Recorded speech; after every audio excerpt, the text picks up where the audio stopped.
Oh, yeah, man. Way to start it off like by blowing out some junt smoke. Did you guys ever watch that show? Good for the mic. Junt smoke. Yeah, it's like gun smoke, except it's called junt smoke. Yeah. Fuck, dude. That's like the show. It's time to leave the fucking room if it comes on. That and Bonanza. Ugh. Cowboy shit. I hate cowboy shit. Oh yeah, fuck that shit.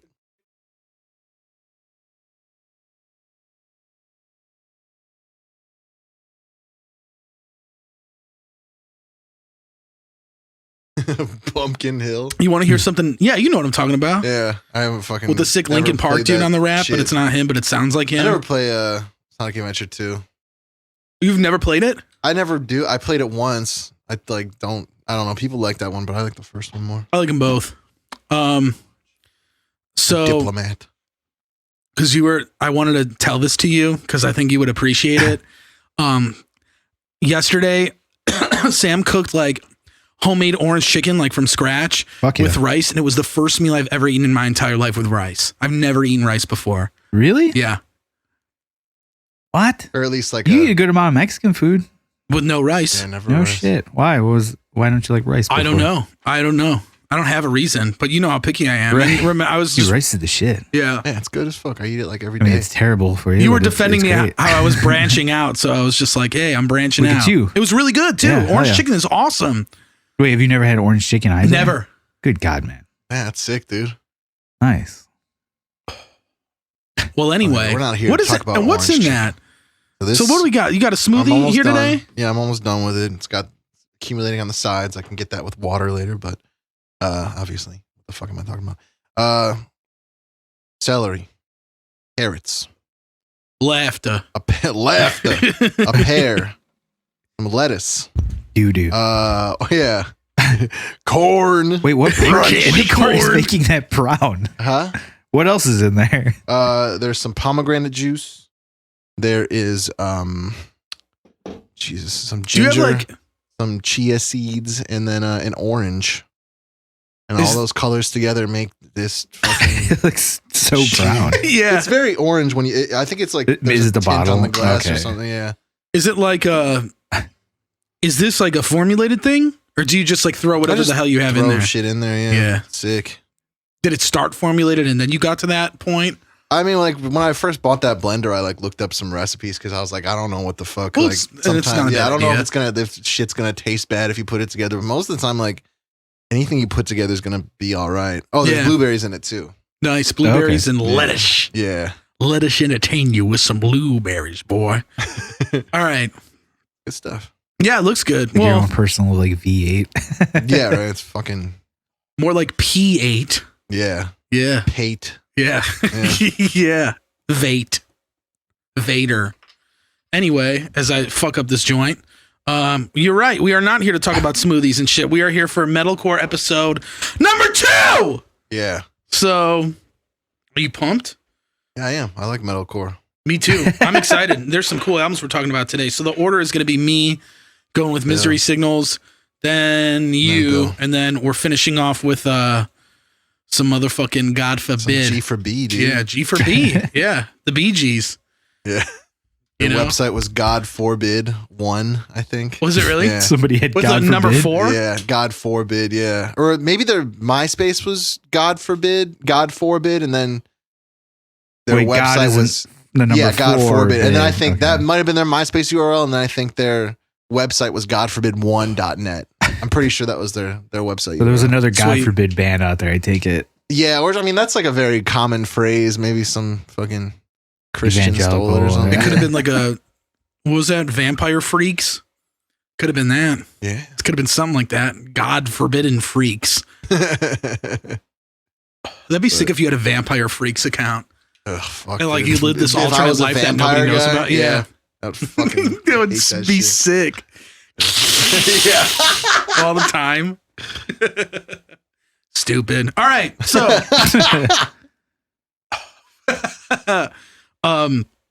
look at the light works out perfectly. Mm-hmm. We're talking about motherfucking Ultralight by Misery Signals. Ultraviolet. So Ultraviolet. What did I say? Ultralight? Yeah. Damn, fuck, man. That sounds like a fucking dish detergent or laundry detergent. It is. Yeah, Ultralight. Ultralight, yeah. But we're talking about Fucking Ultralight by Misery Snuggle Signals. Bear, come. Yeah.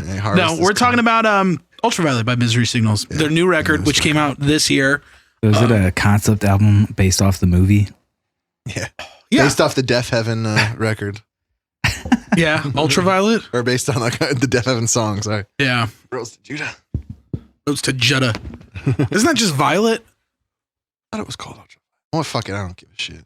You fucking... I'm a You come fucking- on this show and Listen, you think you like I'm fucking gonna metal? I'm gonna do this. And you're not I'm even gonna a do this for vampire myself. freak? Yeah, so I love it. I love this fucking album. Misery Signals is like one of my favorite metalcore bands of all time, easily. And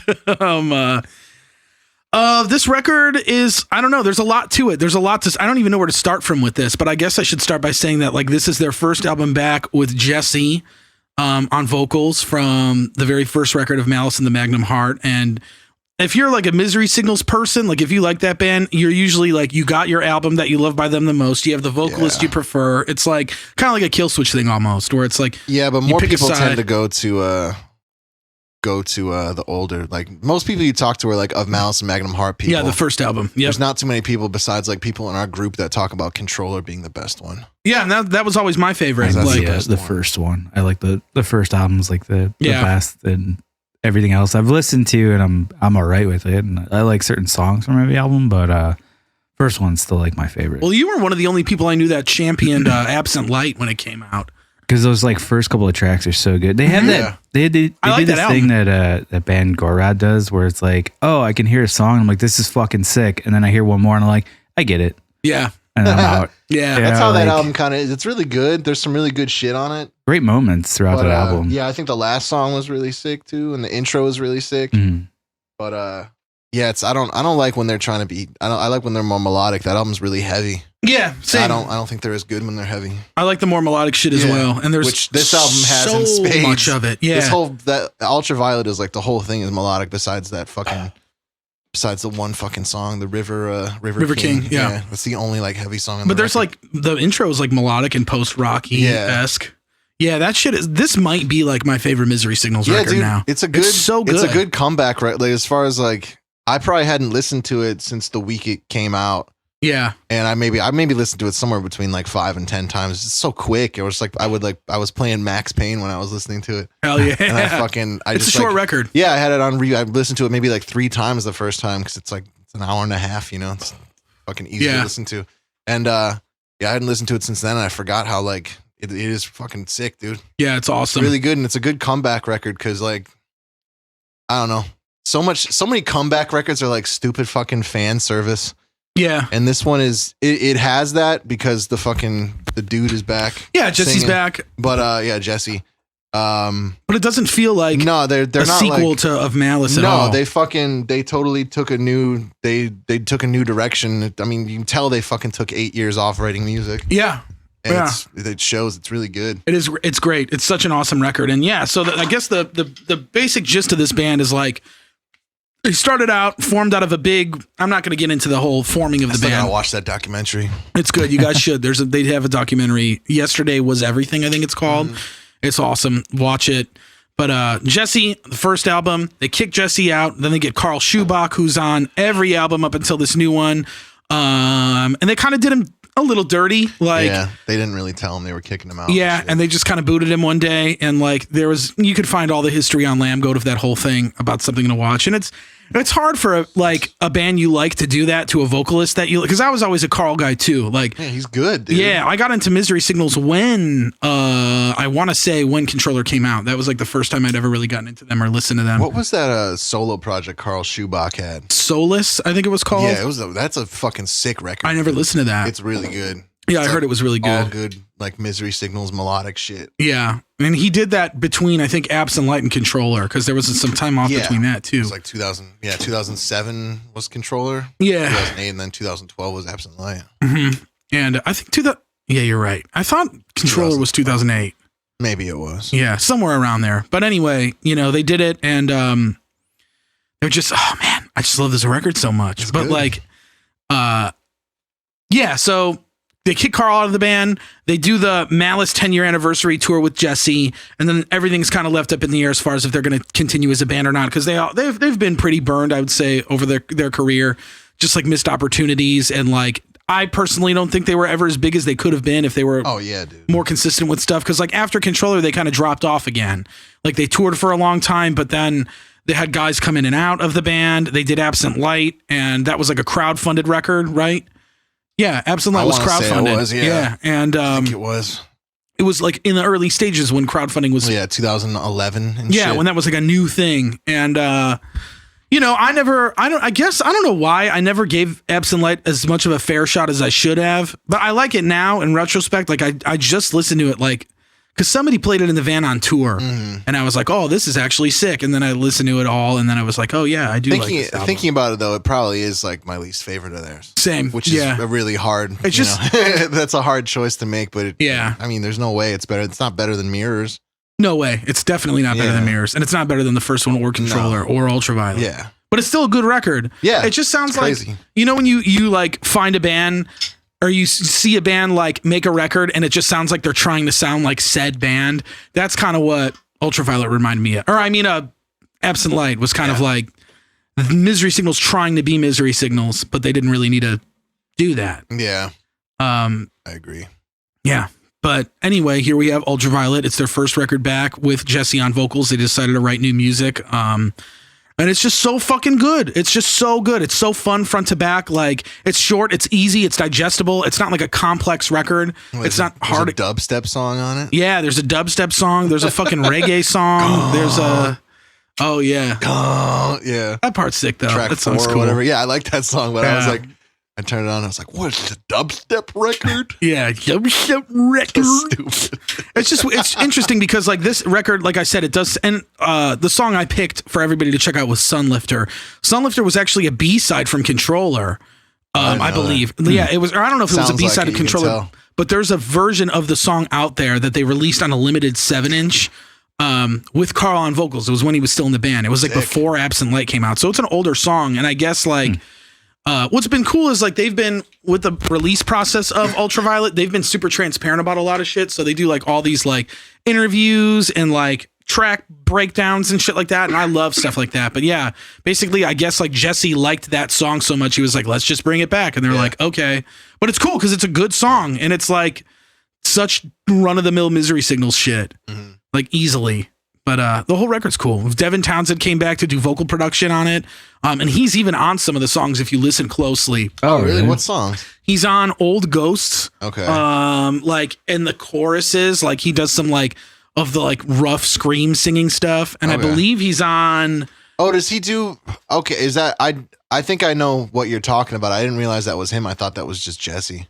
No, if you listen to the background, it's like the pitch screaming shit. Yeah, that okay, yeah. I definitely know what you're talking about. And he had like, and Jesse's clean vocal sound, I don't know if it's Jesse or Devin Townsend because they sound so similar.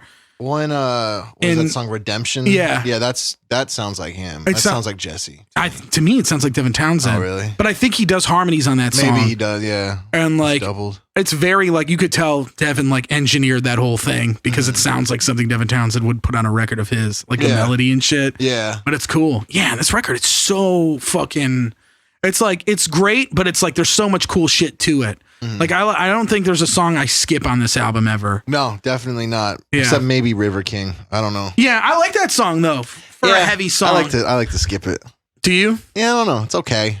I mean, I think the rest of the record's way better. I skipped The Tempest mostly, the first song. Oh, yeah. Which was the first single. That's true. Like, that song came out, and it was like, I feel like it's one of the more straightforward songs on the album. Like, they don't do a lot of like... Yeah.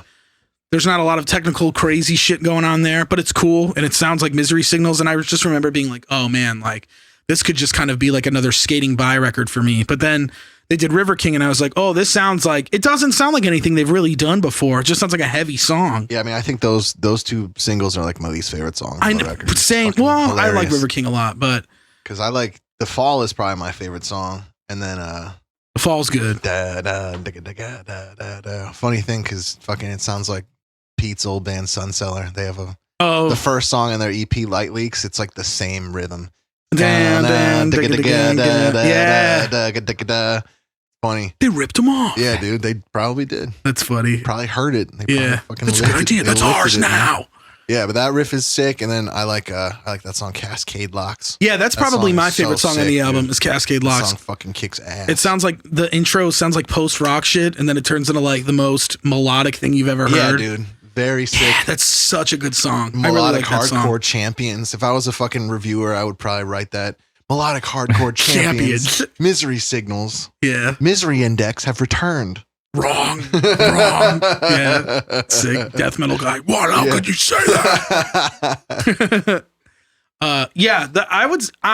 The last song is not my favorite either. I forget. I don't think. Yeah, I think we discussed it when it came out as it's not the best closer. It's a good song, but it's just like, oh, that's the last song. It's kind of weird as a closer. Yeah, but whatever. Yeah, it's fine. Like the rest of the album holds up so well that I'm cool with it.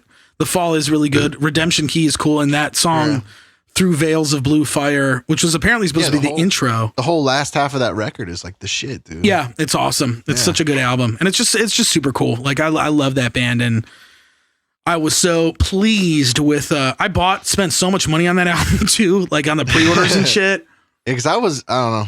Every comeback record ever seems to be just like I hate it, and and it seems like forced shit usually. And I'm against it usually, and then this one I was even kind of like, I was happy it was happening, but I had like no hope for it to be good. But I figured it would be fine, but I didn't figure I'd like really like it, because I mean, Misery Signals is like that's a hard band you can't really fuck that band up. Yeah, you can't be in that band and fuck it. You're probably gonna be good. Yeah. Yeah, and I mean, at the same time, though, I feel like they have a lot riding on them because they're such a big band. And not big band, but like a well-known band. They got a loyal fan base. They do, yeah. And they're very respectable. I just respect them a lot. Yeah, man. Yeah, they're cool. They're more of like a metal band than a metalcore band, I would say, too. But I mean, they're old. They definitely they got their roots in the hardcore community, though. Yeah, that is true. Yeah. But like, that's what so much of that shit is based off of. Is just like the community.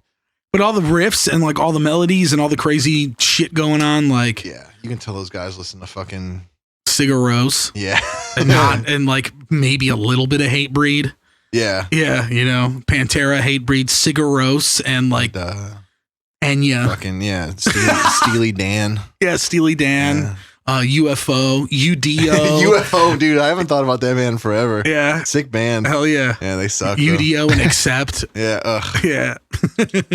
Doro Pesh. Yeah. Doro Pesh. Like Doro Pesh. Such a sick like VH1 classic artist where it's like, I hate this Doro shit. Pesh. Yeah, it's like, this sucks. She still puts out records. I think she's on Nuclear Blast. She always tours Mojo's. She's a very Pearl Room artist. Oh, 100%. Yeah, she got scooped up by Mojo's crowd, The Forge, whatever the fuck you want. Aren't they closed now, The Forge? They had that one show like 2 weeks ago. It's for sale right now. Or not for sale, but you can. Oh, that's right. Yeah. Lease the club. So anybody wants to own a venue or run a venue. Now's your time. Go for it. It's gone through too many fucking changes. I have no faith that you could ever. I mean, like, how many times it changed locations and owners? Like, I don't. Well, more locations than owners. You're getting. You're gonna be cursed if you. I saw Misery Signals. Like the only time I saw them, we opened for Misery Signals at that show. Oh no! It wasn't Mojo's. It was at the Pearl Room. It was like on Controller. I didn't go to that show. Yeah. That you played with them. Them and Corellia. Yeah. What album was that? Bryson's band Ab Scissor was supposed to play, but they like didn't show up. Didn't Burn the Remains play? Burn the Remains played, yeah. And Max let Jace borrow his fucking amp. Sick. Yeah, because his amp like shit the bed. And then years later, we share the stage together. Yeah.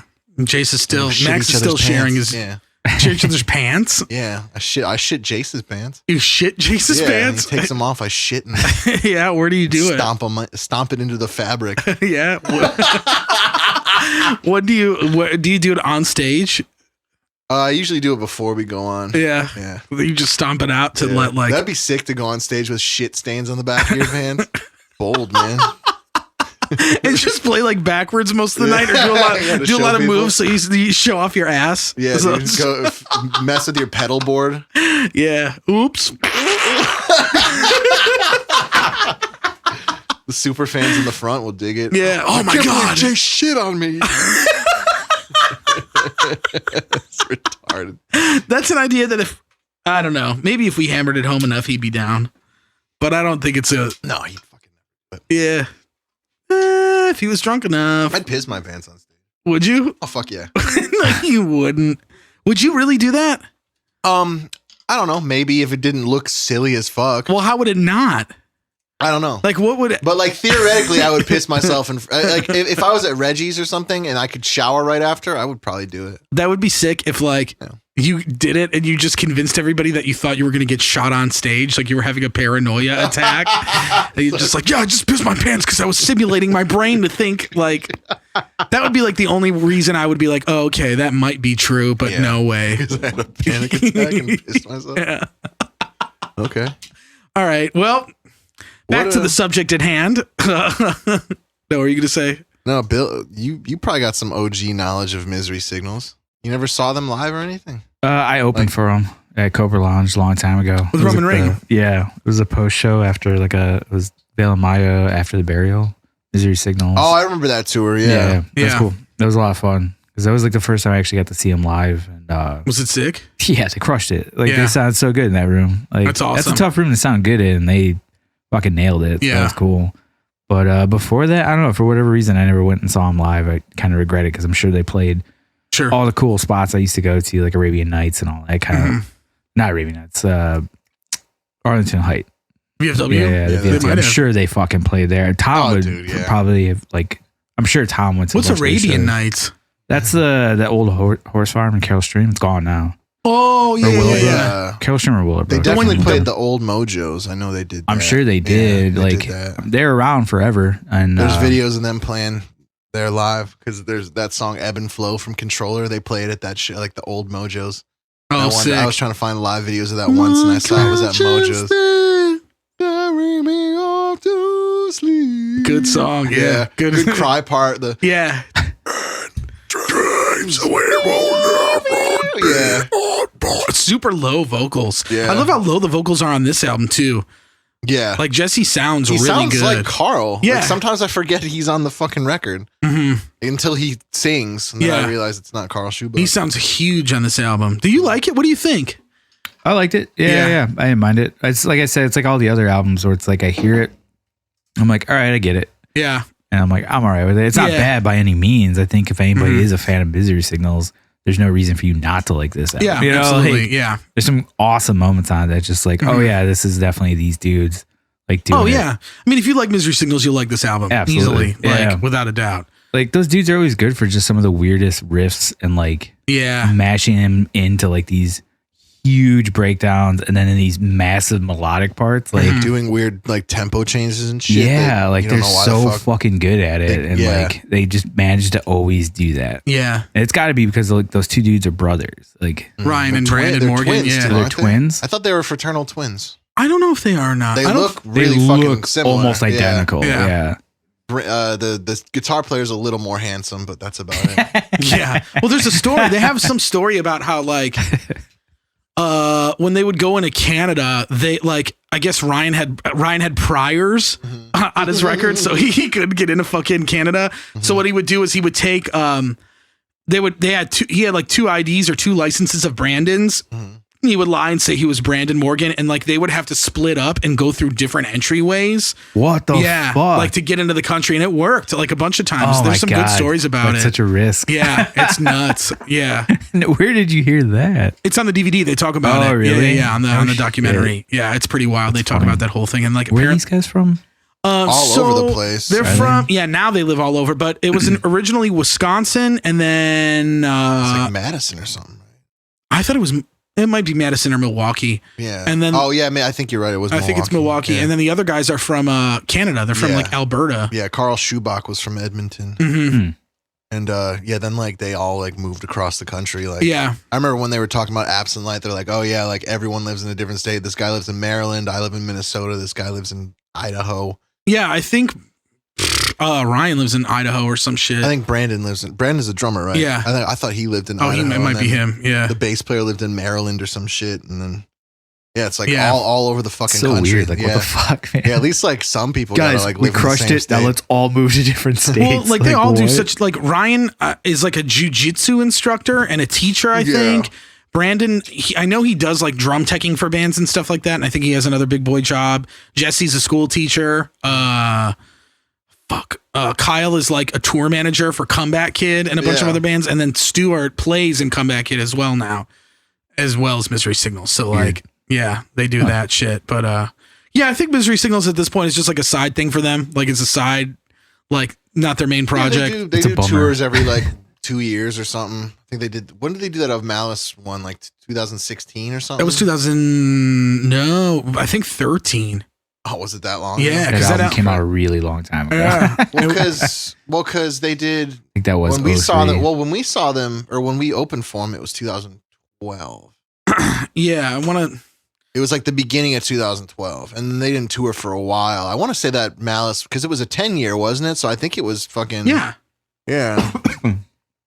Yeah, you're right. That would have put it at 2000. Oh, you know what? It was 2014. It looked. Okay. Well, that's still a long. I thought that was. I thought it was a lot more recent than that. Because then they haven't. They haven't like really toured since. I mean, they've done like. I thought they did like a couple like small ones, right? Like a couple of years ago. They like did like a week or something. Yeah, they did really some small short. stuff like that. They did a European run, I think. Yeah. And like, so they haven't really been doing their shit. They were going to. They had a tour planned for this year that got pushed back, and I think pushed back again indefinitely. So, which sucks. But it was going to be at West Chicago Social Club again. Yeah, I remember that. We were all gonna fucking go. Mm-hmm. It was in May. What? It was like May 13th or something. May 20th. Yeah, and then it was going to be in like October, and then here we are. Yeah, they had like a lot of. There's like no other bands on that tour that I like knew of. I remember. There's that band Chamber. Have you heard of them? That's right. Yeah, their new album's actually kind of cool. Yeah. I listened to it the other day just because like all the guys from the Acacia Strain have been jocking them. Oh yeah. And I was like, what does it sound like? And I'm like, oh, this is cool. Maybe next time we'll talk about that one. Maybe next time. But back to the subject at hand. Yeah, it's cool. This album rules. I just love it. I don't really have much else to say about it other than I think it's really sick and like. Yeah. It's cool that like they wear their influences on their sleeve a lot of the time, and there's a lot of like there's like shit for everybody that likes anything part of Misery Signals on this record. Yeah, yeah. You know, like even like Redemption Key or like Veils of Blue Fire. It sounds like a post rock band could have written that. You know, very like cinematic sounding and cinematic, but it's cool and it's like I'm glad they did it. And if this is like if that ends up being the last Misery Signals record, like. Good one. It's a good one to end it on. I like short records too, like that. I like when albums are like 35 minutes long. Yeah, it's nice. You can listen to it on a ride. Every once in a while, you got to have like a really short record. Yeah. Ideally, I'd say if anywhere between 45 and 55 minutes is like my favorite length, but same 35 sometimes is fucking especially when it's like all killer and it's not like 3 fucking interlude tracks or some shit. And you're like, oh Jesus Christ. Yeah, right. If I gotta hear a piano one more fucking time. Yeah, dude, if I hear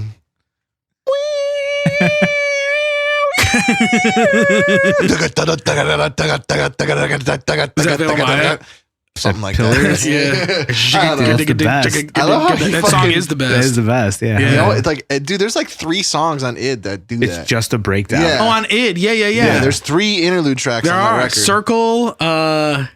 I don't remember their fucking names right now. It's been a long time since I listened to that record. I love that they do that. They're just like, fuck it. Our interlude is another breakdown. Like, here you go. We have so many of these in the bag that we can just have interludes. Pillars was a sick fucking interlude. Hell yeah, dude. Pillars was awesome. I remember when he added that fucking extra. He added that extra one at the end of the riff. It's like, I was like, that's so progressive. Yeah. Mike Portnoy's shit in his pants. He probably would. Yeah. I bet Mike Portnoy would like Veil and Maya.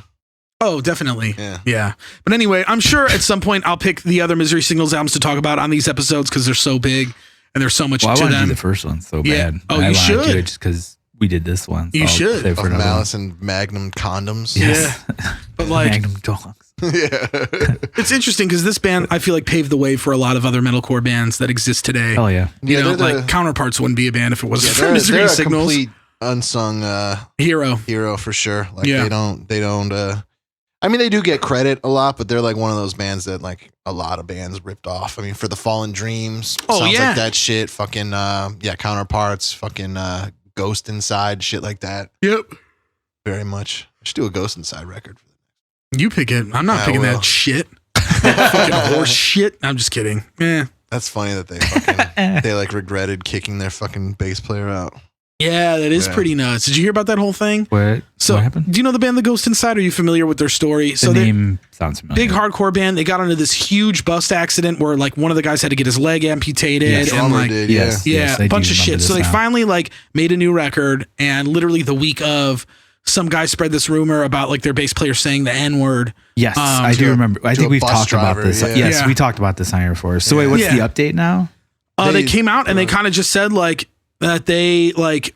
They regret that they kicked him out. Well, they're like, this dude just said it on accident. He's not a racist piece of shit by any means. He just said some dumb shit like a lot of other people have in their lives. And they just pretty much said like, that dude went through so much with us, and like they kicked him out the day the album came out because that's when that rumor got out. And they felt like they just said they were like, we gotta get him out. Yeah, and they were talking about how they were ashamed because they were like, we felt like we were backed into a corner because everybody needed it. And I mean, that's where a lot of bands are. If they these didn't days. do it, they were like, they'd be getting so much shit from other people. Exactly. That was it came out the 5th. Of June, which like guess what was a week before that. Oh yeah, right. Like fucking George Floyd gets killed, and then the fucking then everyone was getting outed as being a racist for like a month, right? Yeah, like any little bit of God. Yeah, and then it was like then that turned into like sexual assault allegations, and then it was just like okay. Jesus, Lamb Goat. I remember that one time I messaged Jason at work, and I was like, dude, look at like Lamb Goat right now. There's like every 3 things that aren't about not even. It was like 2. Yeah, it was like everything else was about sexual assault. Yeah, sexual assault and like racism assault. shit. Yeah, or it was mostly sexual assault, but it was like 2 fucking. It was like follow-ups to like it was because that was like when Attila, like every member got outed like that week, and it was like that's 3 separate fucking articles, and then all their follow-up articles for that. Yeah, it's just like. But like no, the Ghost Inside was like talking about how like they like lost their fucking band once and they didn't want to like lose it again by like, not kicking them out. So right. It's just like a really good reasoning because I thought that record was cool. The new one? Yeah, and then that happened and I was kind of like, I don't know. Like, yeah, I mean, you're not supposed to say the N-word to people, but like those dudes said like, what are you going to get? A new bass player and like you got to trauma bond with him too and get him into a car accident? Like, I don't know. Like, you guys went through so much shit together and it's like you're just going to like throw him away like that. Like, you're not even going to fucking try to stand up for him. Like, I don't know. It's like, it's pretty interesting. It's weird. Let me see if I could read the quote here or like what they said about it because it'll be a lot more clear. But even though this doesn't relate to anything that we're talking about today, but fuck it. Yeah, and it wasn't even like CJ McCreery style use of the N-word either when he was like, an N-word just ran through the road. Who the fuck is that? That dude from singer that used to be in that band Lorna Shore. You probably haven't even. I know that band. Out. Yeah, he got kicked out because of allegations of sexual assault. That was that was back in December though. But there was also some racism with that. Like she had screenshots of him like just calling people the N-word. Jesus. Yeah. It was not good. It was very fucking shitty. But then he came out with that fucking apology like a couple months ago. Yeah, so they said about this dude, like the drummer said, we were feeling the pressure from fans, people on social media, and even some peers. We felt the pressure and we made a decision against the wishes of our management and label. And as soon as we made that initial post about Jim not being in the band anymore, like it went live, and I'm not trying to sound dramatic or quote unquote feel bad for me or anything like that, but it's the first time in my life I hadn't eaten for 2 days straight, and that post went up and I vomited out of straight anxiety. Ooh. I have never in my life personally, even with the accident, felt or dealt with anxiety on a level like this, where I didn't eat or sleep. I think we all just saw something going on that was a lose-lose, and we felt like that was the call to make at the time and immediately felt bad and felt wrong. We knew that. We never stopped talking to Jim or anything. We literally have chatted every day since. It's just difficult for me to even talk about. This is such a sensitive subject. And He also said, the outrage makes sense from people. I get it. But when we instantly realized that we made the worst mistake in the band's career, probably, it felt too soon to correct it or to even address it. I think we all, for our own sanity, had to step away from this for a long time. And I'm telling you right now, it was the worst few months that I can remember in recent history. And I think we had to step away and just still talk to each other, but almost ignore all these comments we're seeing, like, you did this to your brother. And it's like, mentally, imagine how frustrating it is to not be able to reply to someone and be like, I woke up from a 10-day coma, to Jim holding my hand in a hospital. He is my brother. You don't know him like I do. The mental toll that is taken on us to have to just sit there and take it has been really hard. But guess what? I'm sitting here admitting it, and we're taking it on the chin. We fucked up. We are also just human. We fucked up, and that's it. If people don't want to support the band and all that, I accept that. That's everyone's decision to make. But regardless of anything we've even just said, the most important thing is that Jim is still our brother. So, hell yeah, man. Jim Davis, Wait, is he in the band? artist of Garfield, that has not man. been said yet. Yeah. Said all that, but they still won't let him in the band. Well, it hasn't been. They haven't really disclosed it yet. Right. But Well, the headline of the article was like that he's probably back in the band or something. Wasn't With it? that statement, I would assume. Yeah, dude, because He's that's back. like, come on, man. At this point, most people. It's probably pretty heavy fucking shit, forgot. though. It is. It's You fucked know? up, man. it's heavy shit, and like I can't imagine being in that position. It's got to It be would suck, dude. insane. Yeah. Well, I would defend all you guys. Yeah. That came out that you said that because you guys are my brothers. Yeah, I would do the same too, Okay. you know, as long as it was in like, you know, jest and not in like some fucking insane ass like What if you said something racist and then I leaked it and then I like still stood by you? that would be weird. I was like, listen, man.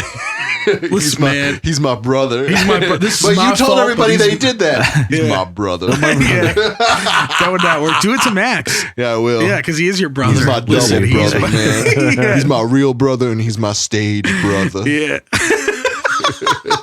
Yeah. Listen, guys. It's just crazy because I don't think there's been a band that's ever done anything like that yet. no. That's And, ever like, come out and said that they made a mistake by firing someone over something like that. Racist or sexual assault related. But that one is kind of like, sexual assault is kind of, you can't really fucking, yeah. That's a tough one to bounce. can't back really ever from. work Yeah. with that person again. The Vector is fucking back. Kind of. That wasn't sexual assault though. That was like straight up like Domestic abuse. violence. Yeah. Well, this is just, well, not just as bad, but on a, It's pretty fucking yeah, rough, dude. it's pretty up. I mean, it's like up there. It's Yeah. comparable, but is They're Vector still- like, I thought they were coming back.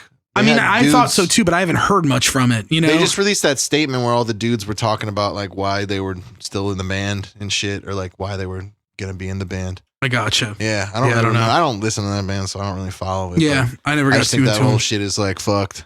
Yeah, it is Yeah, fucked. bad.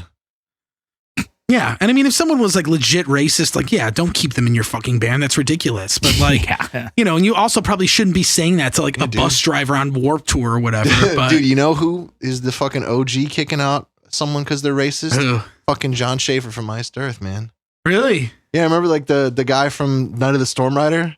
No. He was like he was like really anti-Semitic. Oh, And when yeah. when they were in Europe, they like went to a concentration camp to try to like convince him that like, you know, it's like Oh, not 'cause cool he was- to be Was he a anti-Semitic. denier? Oh, I don't know if he was a Holocaust denier. It's like a really obscure How did you find this fucking. out? It's like some like interview that John Schaefer did once, and it's like it's really hard to find the information. I Yeah. think at least maybe it's like Ooh, easier to what was find the out. vocalist? Yeah, it was the vocalist on Night of the Storm Rider, and they Who took was him to a that? John Greeley. But they took Okay. him to a concentration camp, and he was like laughing at everybody that was like crying and praying there and shit. Wow. Yeah, like, and they were like, "You gotta go, man," Why would they take him to an anti like? because they didn't See want him if to be he could- anti-Semitic. right. I guess. I Maybe don't change know. his They're tune. like, we're gonna change your mind if you're in this band. That's sick. Yeah, But that yeah, is dude, kind of and cool. now people fucking hate John Schaefer because he's a conspiracy Republican guy. But you know what, man? He doesn't tolerate that shit in his band. That Yeah, was like, isn't he- and that was like 25 years ago or something, like 20, Yeah. 28 years ago. Now to the Storm Rider, 92 or Some shit like that. Yeah. The old fucking. And isn't record. he like I mean, he's been on like InfoWars and shit now. Yeah, 'cause Right? he did, I mean that's for a year, like because he did that Sons of Liberty record. That was like Yeah. 10 years ago already. I feel like he Like- was on there recently or some show recently. Yeah, I mean like he's that. probably on there a lot. Yeah, Kanye West on Rogan, John Yeah. Schaefer on fucking You ever seen Alex Jones. Patrice O'Neal on Infowars?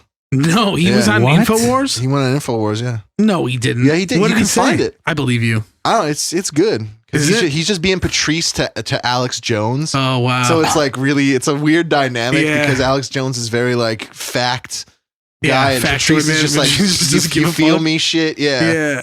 You know, it's a good dynamic. But yeah, it's like a 40-minute interview. Watch it tomorrow. I will link it to me. Yeah, I will. Yeah, he's so funny. Yeah. I've been listening to him like nonstop for the past. I'm on a Patrice kick. Did you watch that new Adam Sandler horror movie on Netflix or whatever? No, I haven't yet. Yeah, are you going to? I might. Yeah, I don't know if I can. I don't know if I could bring myself to do it. I forgot that came out. Yeah, I'm watching Cuties too much. Have either of you watched that at all? No. Fuck no, I don't give a fuck about some stupid dance. I wouldn't watch a dance movie even if it had like chicks that were of age. I might watch a piece of it. The idea depending on of how much nudity there is. Of like a teenage, not even a teenage girl, a coming of age film. That's so not me. That I know, right? Yeah. Even if they didn't have that dance sequence, I'm like, I'm out. Yeah. Like, did you get baked on Friday and watch Borat? Yeah, I didn't get like baked, but you got high? Yeah, a little high. Yeah, talk about what's going on? We watched Borat and it was funny. Did you smoke? No, I didn't smoke. We just did edibles. What did you eat? A little gummy. Was it good? Yeah. Was it just like 10 milligram gummy for you? It's 10 milligram. Did it knock you out? Like, were you like high? Or were you just like, I was like fine. Like, nice. Yeah. Do you think it made the movie more enjoyable? No, because it wasn't like that high. Oh, okay. Yeah. I don't know. Edibles like don't fuck me up. Really? No. Interesting. Yeah, they are small ones. They might even be 5 milligram gummies if they're here in Illinois. To try bigger ones, I guess. Mm-hmm. Have you? Did you like that movie? Yeah, it was all right. I'm not a huge fan of like Sacha Baron Cohen. Like, okay, I'm not really. I understand his like angle with everything, and I like that. It's awesome. He's always trying to bring light to certain subjects, but I don't know. I don't even know if I even saw the first Borat movie. I don't think I did. First Borat movie. Oh yeah, I definitely. I was in high school when that came out. Really? And I snuck into the theater to see it because it was R. I think like I just heard so many other people fucking repeating lines from it. I was like, yeah, I get it. Like, all right, cool. Yeah, I guess. But this one was good. It was funny. Like, there's some good moments. Like, the biggest one obviously is the Rudy Giuliani thing. Like, did you see it at all? Yeah, we talked about it at practice. No, but did you see the movie? No, I haven't seen it at all. No. Oh. I don't know, like, do you care? I don't give a fuck. To be honest, it kind of looks like he's just tucking his fucking shirt in. Oh, really? It doesn't look like he's doing anything. It is awkward because he is like laying down on his back to tuck his shirt in, which like I've never done that. Even with my back fucked up, I still stand up and like I'll tuck my shirt in. Rudy Giuliani. Yeah. Yeah, and it happens so quick. Like everything that nothing really happens. He doesn't really. I don't think he even. They mentioned that he says like fucked up shit to her, but I don't think he really did. And like I don't know, like. It didn't seem as bad as everybody. He was just answering whatever like interview questions she had for him. Oh, okay. That's and then like grind up homeless people and feed them to other people. There was one good moment though when Sacha Baron Cohen comes in and he's pretending to be like a sound guy or whatever, and he's trying to stop her from trying to hit on Giuliani, and he like fucking said something. The guy was like, "What did he say?" He was like, "All right, I would just stick to marrying your cousins," which. Apparently, Rudy Giuliani married his second cousin. That was his first wife. Did not know that. And like knowing that, and if you see his face, you're like, oh, like he's not happy about that comment. Like he just kind of looks at him like, what the fuck, dude? Like, second cousin is what, like your uncle's kid or some shit? No, that's your first cousin. That's your first cousin. Yeah. Duh. Second cousin is your cousin's kid. I think your cousin's kid is your second cousin. Isn't that like illegal? Maybe not in New York. I don't know. What relation is that? So you're half one of your parents. Yeah. So one of their siblings is half them, right? Yeah. Or full of them. I guess it depends on how you view it. Math on this. Is it like one? Is like one eighth relation maybe? Something guess like that because you reduce it to like parents. Your two parents are siblings, uncle, aunt, and then cousin.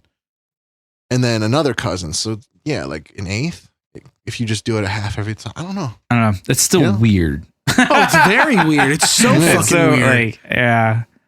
But I don't know. It was fun. It was, it's worth checking out. Yeah. Especially now because, like. I'll watch it eventually.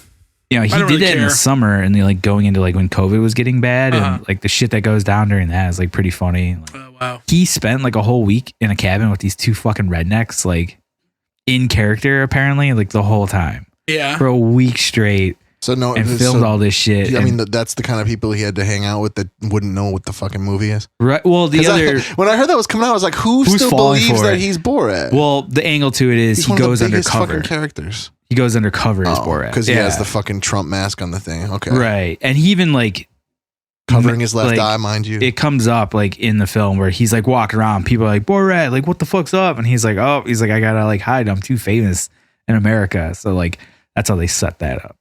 But otherwise, when it's that character, it's only when it's him and his like, you know, faux daughter in scenes together, so nobody's gonna bother him. But I mean, the daughter, the angle is like really fucking funny. Yeah, and they get her to do some fucked up shit to like these fucking rednecks. Sick. It's great. That's it's funny. So good. Yeah. Hell yeah. I'll watch it eventually. It's on Prime, right? Yeah. Because there's so many moments where we're like watching it, or like, oh fuck, dude, I think they're gonna do. Are they gonna do what I think they're gonna do? Like, fuck, this is bad. Oh, it's gonna be bad. And yeah, it's good. Is it free on Prime? Yeah. Wow. I'll watch it. Yeah, check it out. It's worth. You know, get high and watch it. Especially yeah, it's free. Something like that. All right. Well, we got number motherfucking 2 in this bitch. We got You, right? Yes. Burnt by the Sun. Yes. And the album's called. I don't remember. It's like Our Dark Hearts or something. Man. No, the album cover is fucking cool as shit. It's got the wolf on it. Yeah, it's something about Heart of Darkness, I think it's called. Heart of Darkness. Yeah. What a fucking sick album, dude. It was pretty good. This band rules. Like, it's one of those bands I always liked. It's got that dude, Dave Woody. He's a great drummer. Yeah. I was very surprised to see that he was in this fucking band. Yeah, dude, he's the shit. I'd never heard of this fucking record before. Really? Yeah, I didn't know it existed. Interesting. It was one of those things where I heard you say the band name and I was like, that sounds like a band name I've heard before, but I really had nothing to like recall. Yeah, I mean they've been around forever, and like a lot of people kind of reference that band, it seems like. Mm-hmm. And well, what was funny was when I was doing the research, like I didn't realize that on this particular album they got a second guitar player, and that dude was from Premonitions of War. So when I was like listening to it, I was like, I could definitely hear some of that like influence in Premonitions of War? That's sick. Some of the riffage. Was Nate Johnson in that band? Yeah.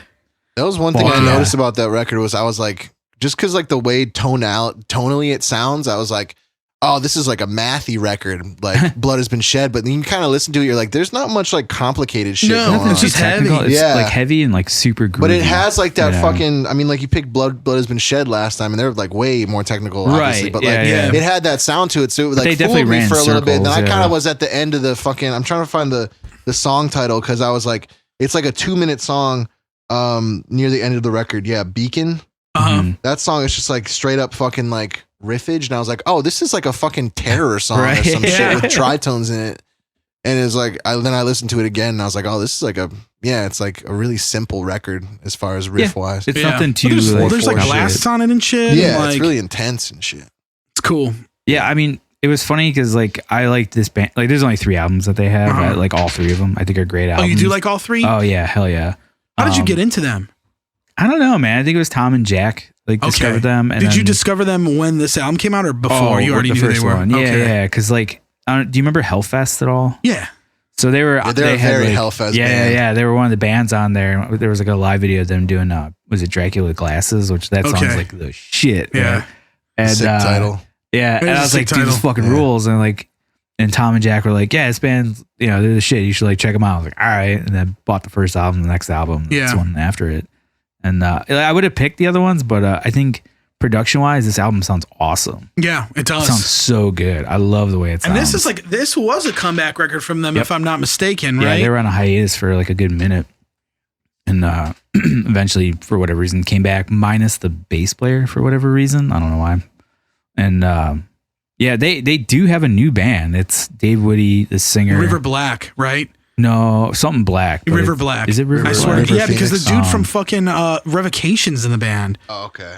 Brett, the bass player, was in River Black. Yeah, I don't know if he still is. It's cool. It sounds just like fucking Burnt by the Sun. Is Dave Woody in it? Mm-hmm. Oh, it's everybody minus the new bass player, I think. Oh, wow. Yeah, and the other guitar player. Was Dave Woody in Iron Reagan too? I maybe that dude's in a shitload of bands. Yeah, he was in Human Remains, which is a band we've talked about on here, the death metal which band. I didn't know. It was funny. Yeah. That's really sick. I now figured he's that's in, how you knew about them.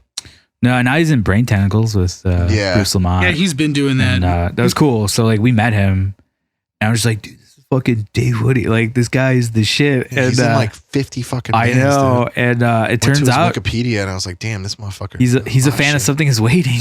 Oh, that's sick, dude. Yeah, That's awesome. the coolest thing ever. I was like, all right, I'm happy. Apparently, he played live with Soilwork. Dave Whitty? Yeah. That's On, really on cool. Metal Archives, it says that. Yeah. This band has a Metal Archives page because it's if you look in their genre, it says metalcore with grindcore influences, Okay. which is such a bullshit cop out. Yeah. And it's like the only reason they're saying that is because he was probably in Discordant Accents or what? Discordance Axis, right? Yeah, I mean, they're giving him that respect. the previous albums definitely have a little more of like a grind. Even Discordance Axis, I'm surprised they even want to put that on Metallum because that's such like a fucking people like think that band's like very arty grindcore shit and like they don't even like that. It's like I'm surprised Discordance Axis even has a fucking Metallum page. Yeah, very weird. Oh yeah, they are all in fucking River Black. That's very strange. Like that was sick. That one grindcore documentary that we were watching where the guy was like the one dude from Discordance Axis was talking about how the cover of that album is like a picture that he took from outside of his house or whatever, and people like were mad at him because it wasn't like metal enough because it's just like a blue cover. Yeah. It's like so stupid, dude. Like get over it. Yeah. That was like 2001 or something. That album came out. Old record. The Discordance Axis one? Yeah. That's like 2001. I like that album. 2004. Yeah, it's a good record. Yeah, the other thing As far that as grindcore goes. cracks me up about these guys is I'm a like huge fan. every band from like that same time always has the same like origin story of we started as a joke, but then it like became serious. Like then Tony Danza, I think it was like a Cock and Ball Torture. right. It was so funny. I'm That like, new come on. Goratory record is sick, by the way. I haven't listened to it yet, that's but I pretty want to. Yeah. Goratory. So did you get this album when it came out? Like, did you listen to it a lot when it came out? Yeah.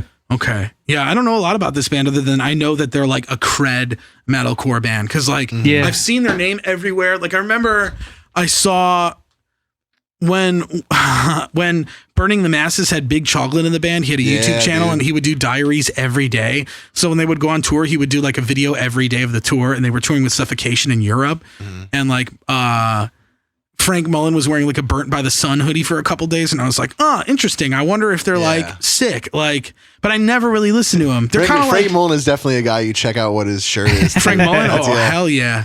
that's a Yeah, really absolutely. Sick, that's a really sick shirt guy to go for. Oh hell yeah. And it's like, oh, if it's not a death metal band, like what? Yeah. Like it's so funny. And like he so like, and yeah, you're like the first person I know like in real life that like I've ever heard talk about this band. Really? Yeah, I haven't heard a lot of other people. Maybe Eddie. Yeah, I don't think too many. Like I like this band. They're not my favorite band of all time, but I Sure. really like this band Yeah. a lot. But like, I don't know. Which I'm surprised. I'm like, Bill likes this band. Like, what am I going to get into here?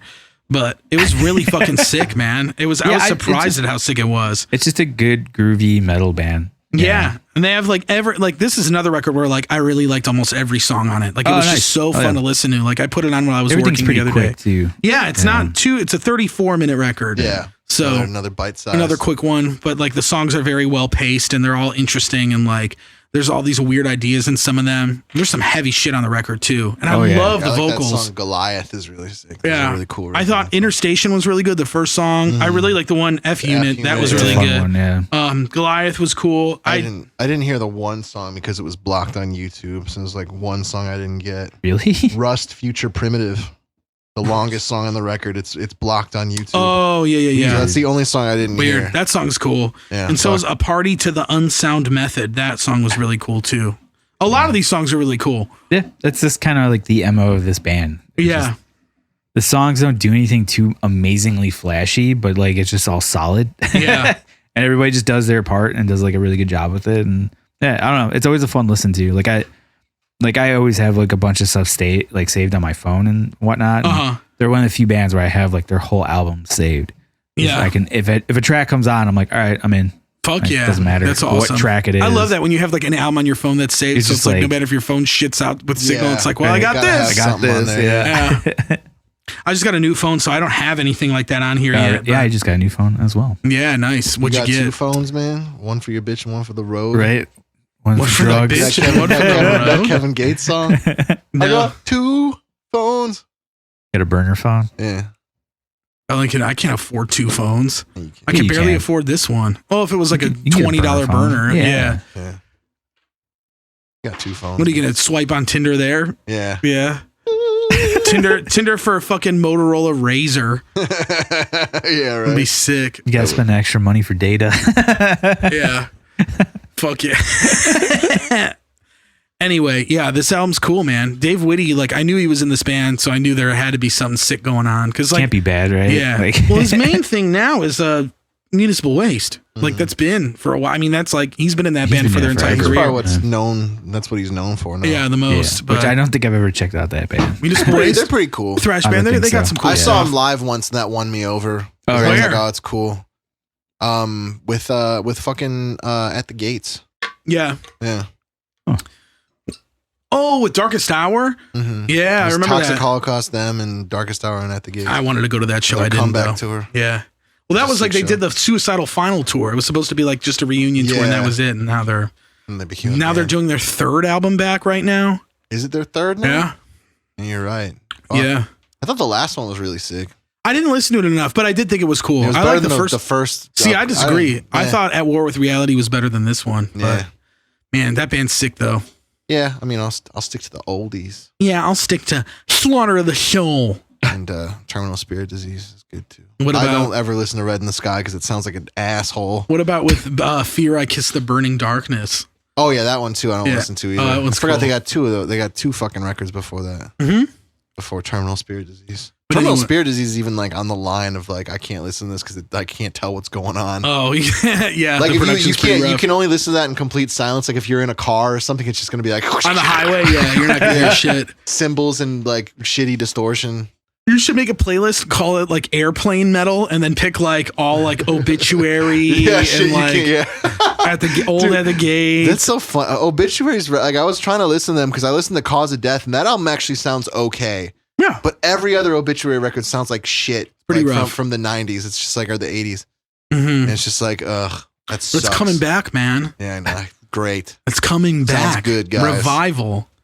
You've never heard it like you've heard it. There Like was you're some hearing fucking it now. revival band that I heard the other day that sucked so much, and I gotta fucking tell you about it later. Yeah. Do you remember who it was? Yeah. Okay. All right. Yeah. We'll air it I was later. like, this is stupid. Is it guys. Undeath? Is it that band? No. Okay. All right. I'm excited. All right. Yeah. I don't want to forget that later. But yeah, Burnt by the Sun. Like I know, like they're another one of those bands where it was like I always viewed them as like a mature band because they were on Relapse Records, and Relapse never signed metalcore bands really, No. like at all, and they were on Relapse for their entire career. So the first 2 records and even the reunion one or whatever. And they reminded me, like, I always used to get Burned by the Sun. And have you ever heard of the band Coalesce? yeah, that's another Tom. Jack Okay. Yeah, because favorite. they're like that Lamb Goat era, like cred Yeah. metalcore Yeah. band, like especially the fucking Coalesce. And I've never listened to that band either. Coalesce is cool. I mean, it's Are like they it's cool? like Cave In or Okay, yeah. Botch shit. But I mean, Yeah, it's and I not thought- as tough as not as like crazy as Botch. But Like I thought Burned by the Sun was going to be more along those lines, but I was surprised about how That's like what I fun thought, the too. record felt. Yeah. Like it just felt really cool. Because that's why I was surprised. I was like, whoa, Bill likes a band like that. Like I immediately didn't thought of expect some that. Shit like That's one of the weird ones fucking for sure. Botch. Yeah. Yeah, like I mean, do you listen to Botch or anything like that? Or No, I've Yeah. heard of them. Like Sure. a lot of bands that I liked back in this era. Tom and Jack would always be like, "Yeah, this is Botch worship. This is just Botch." I was Yeah. like, "Really?" I was like, "Fuck!" I think I checked Dude, it out. I was it's like, it's "Ah, man, botulism worship, man. Even Dillinger is fucking Botch right? worship. Yeah, dude. yeah, Yeah. for sure." And it's Only funny. the fucking real ones will know that Dillinger are frauds. Yeah. Dude, you're a fraud, I man. know, man. Fraudulent. Yeah, fraudulent charge. Yeah, it was cool though. I really enjoyed the record. It was just a lot of fun. Like it seemed to go in a lot of different directions that were like interesting instead of me just getting bored with shit. And like it was just cool the whole way through. Like I actually saved it. I was like, fuck, I nice. like this a lot. Like I'm definitely yeah, and I want to check out their other albums too. Yeah, I think if you like this, you'll definitely like the old Yeah. stuff. They don't go that far off from it. I'm sure they don't. This one I said you can definitely hear a little bit more of that Premonitions Award kind of style of like Sure. riffage, which is cool, which is Yeah. funny. I didn't realize that. Like I said, I just did research. That's recently. weird. Did you like I'm that like, band oh. Premonitions of War? I That's like a good, that one album. That's a a good never disc listened Left in replay Kowloon band. or whatever. Okay. Dude, so good. Yeah. Nate Johnson's like 16. Like in Yeah, that he's one. gotta be. He's a kid. Yeah, I and he remember seeing sounds those insane. Seeing the fucking commercials on Headbangers Ball for Premonitions of War. Really? Were they on Victory? I'm about to find Because out. they were. It was on some, maybe Equal Vision. It was on some like record labels fucking commercial during Headbangers Ball, and That's it was funny. and it was that album is Left in Kowloon because I fucking remember because I was playing Shenmue 2 and he goes to Kowloon, and I was like, oh Kowloon shit, City. like cool, yeah, it fucking lined up, Yeah, See Left in Jean-Claude Van Damme. Kowloon. yeah, They were on Victory. yeah. That It was was, on definitely Victory. then it was a Victory thing. Yeah. That's so funny. I was trying to think of who advertised. It was like Combat Records, Victory, Equal Vision, I think would, and then whatever fucking Silverstein is on. They were on Victory. They were on Victory. So Eric Rutan produced this. Premonitions of War. Yeah, did you know That's that? sick. No shit. Yeah, Really? I had no idea. Huh. That makes sense. Yeah, I can see that now. Very weird. That's crazy. I never really listened to this band. It's not a great band name. Premonitions of War. It's all right. It's an album title Yeah. or a a song good title. point. Premonition is too long of a fucking word to get stupid hardcore kids Dude, to they spell. were kids, all right? Yeah. They didn't know any better. That's true. Especially before like auto correct on a phone or you can't spell that I was shit. supposed to look that up, right? Premonition, premonition. Premonition. Yeah, it's mon, like Yeah. fucking Jamaican. Yeah, man. Yeah. But like if I was a kid, I probably would have spelled it Premin or Preman. Premonitions of War. Yeah. What do you premonize in war? ISHEN. Premonitions. Like an idiot. Like a fucking stupid kid. Yeah. I never really listened to Premonitions of War, but I should check them out. That Left in album's Kowloon. like the shit. Yeah, I believe that it is. You should pick that for one.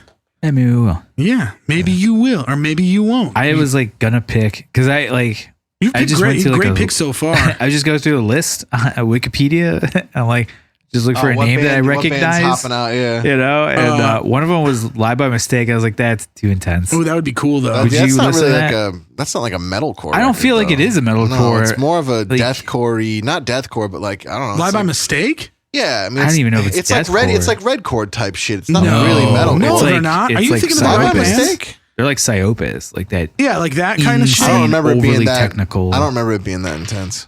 Well, time for you Dude, to take you might another be thinking of the listen. wrong band because Yeah, like, maybe I that band was I know shit crazy. I know I downloaded their shit. Maybe I downloaded the wrong shit. Yeah. Maybe I never heard the real Lie by Mistake. Right. Shit, maybe Because I torrented. I Yeah, maybe you're torrented their lying fucking. to me right now by mistake. Maybe. You want to fucking put some money on that? Yeah, I will. Here, what do you want to roll? I got 20 cents in Oh, that right pocket. in my ashtray. But Stop it before you lose that dice again. I'm no, yeah, I'm running out of them. fucking. You're right.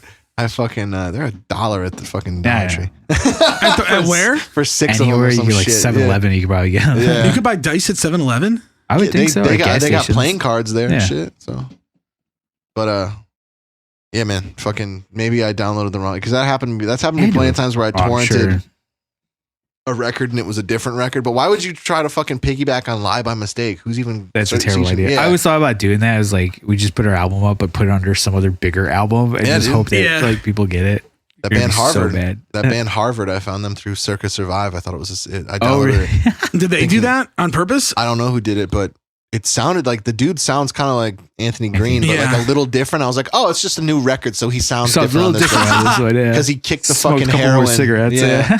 Didn't I give you a Harvard record that I got from somebody somehow? I don't think you gave it to me. I gave you gave it to Matt. Was that a Harvard record with a bird on it or some shit? Yeah, That the might have bird, the bird cage. It's like the second record they did. I don't It's know. not as good as the first. The first one kicks ass, been- Yeah. and the second one is very whatever. But the first one is like the shit. I never listened to that One of my- record. I don't one of even my remember how favorite I got that vinyl. Somebody gave it to me. And they were like, you have a record player? And I'm like, Thanks. yeah. All right. I'd rather have And Time Begins by Decrepit Birth, I but got that one.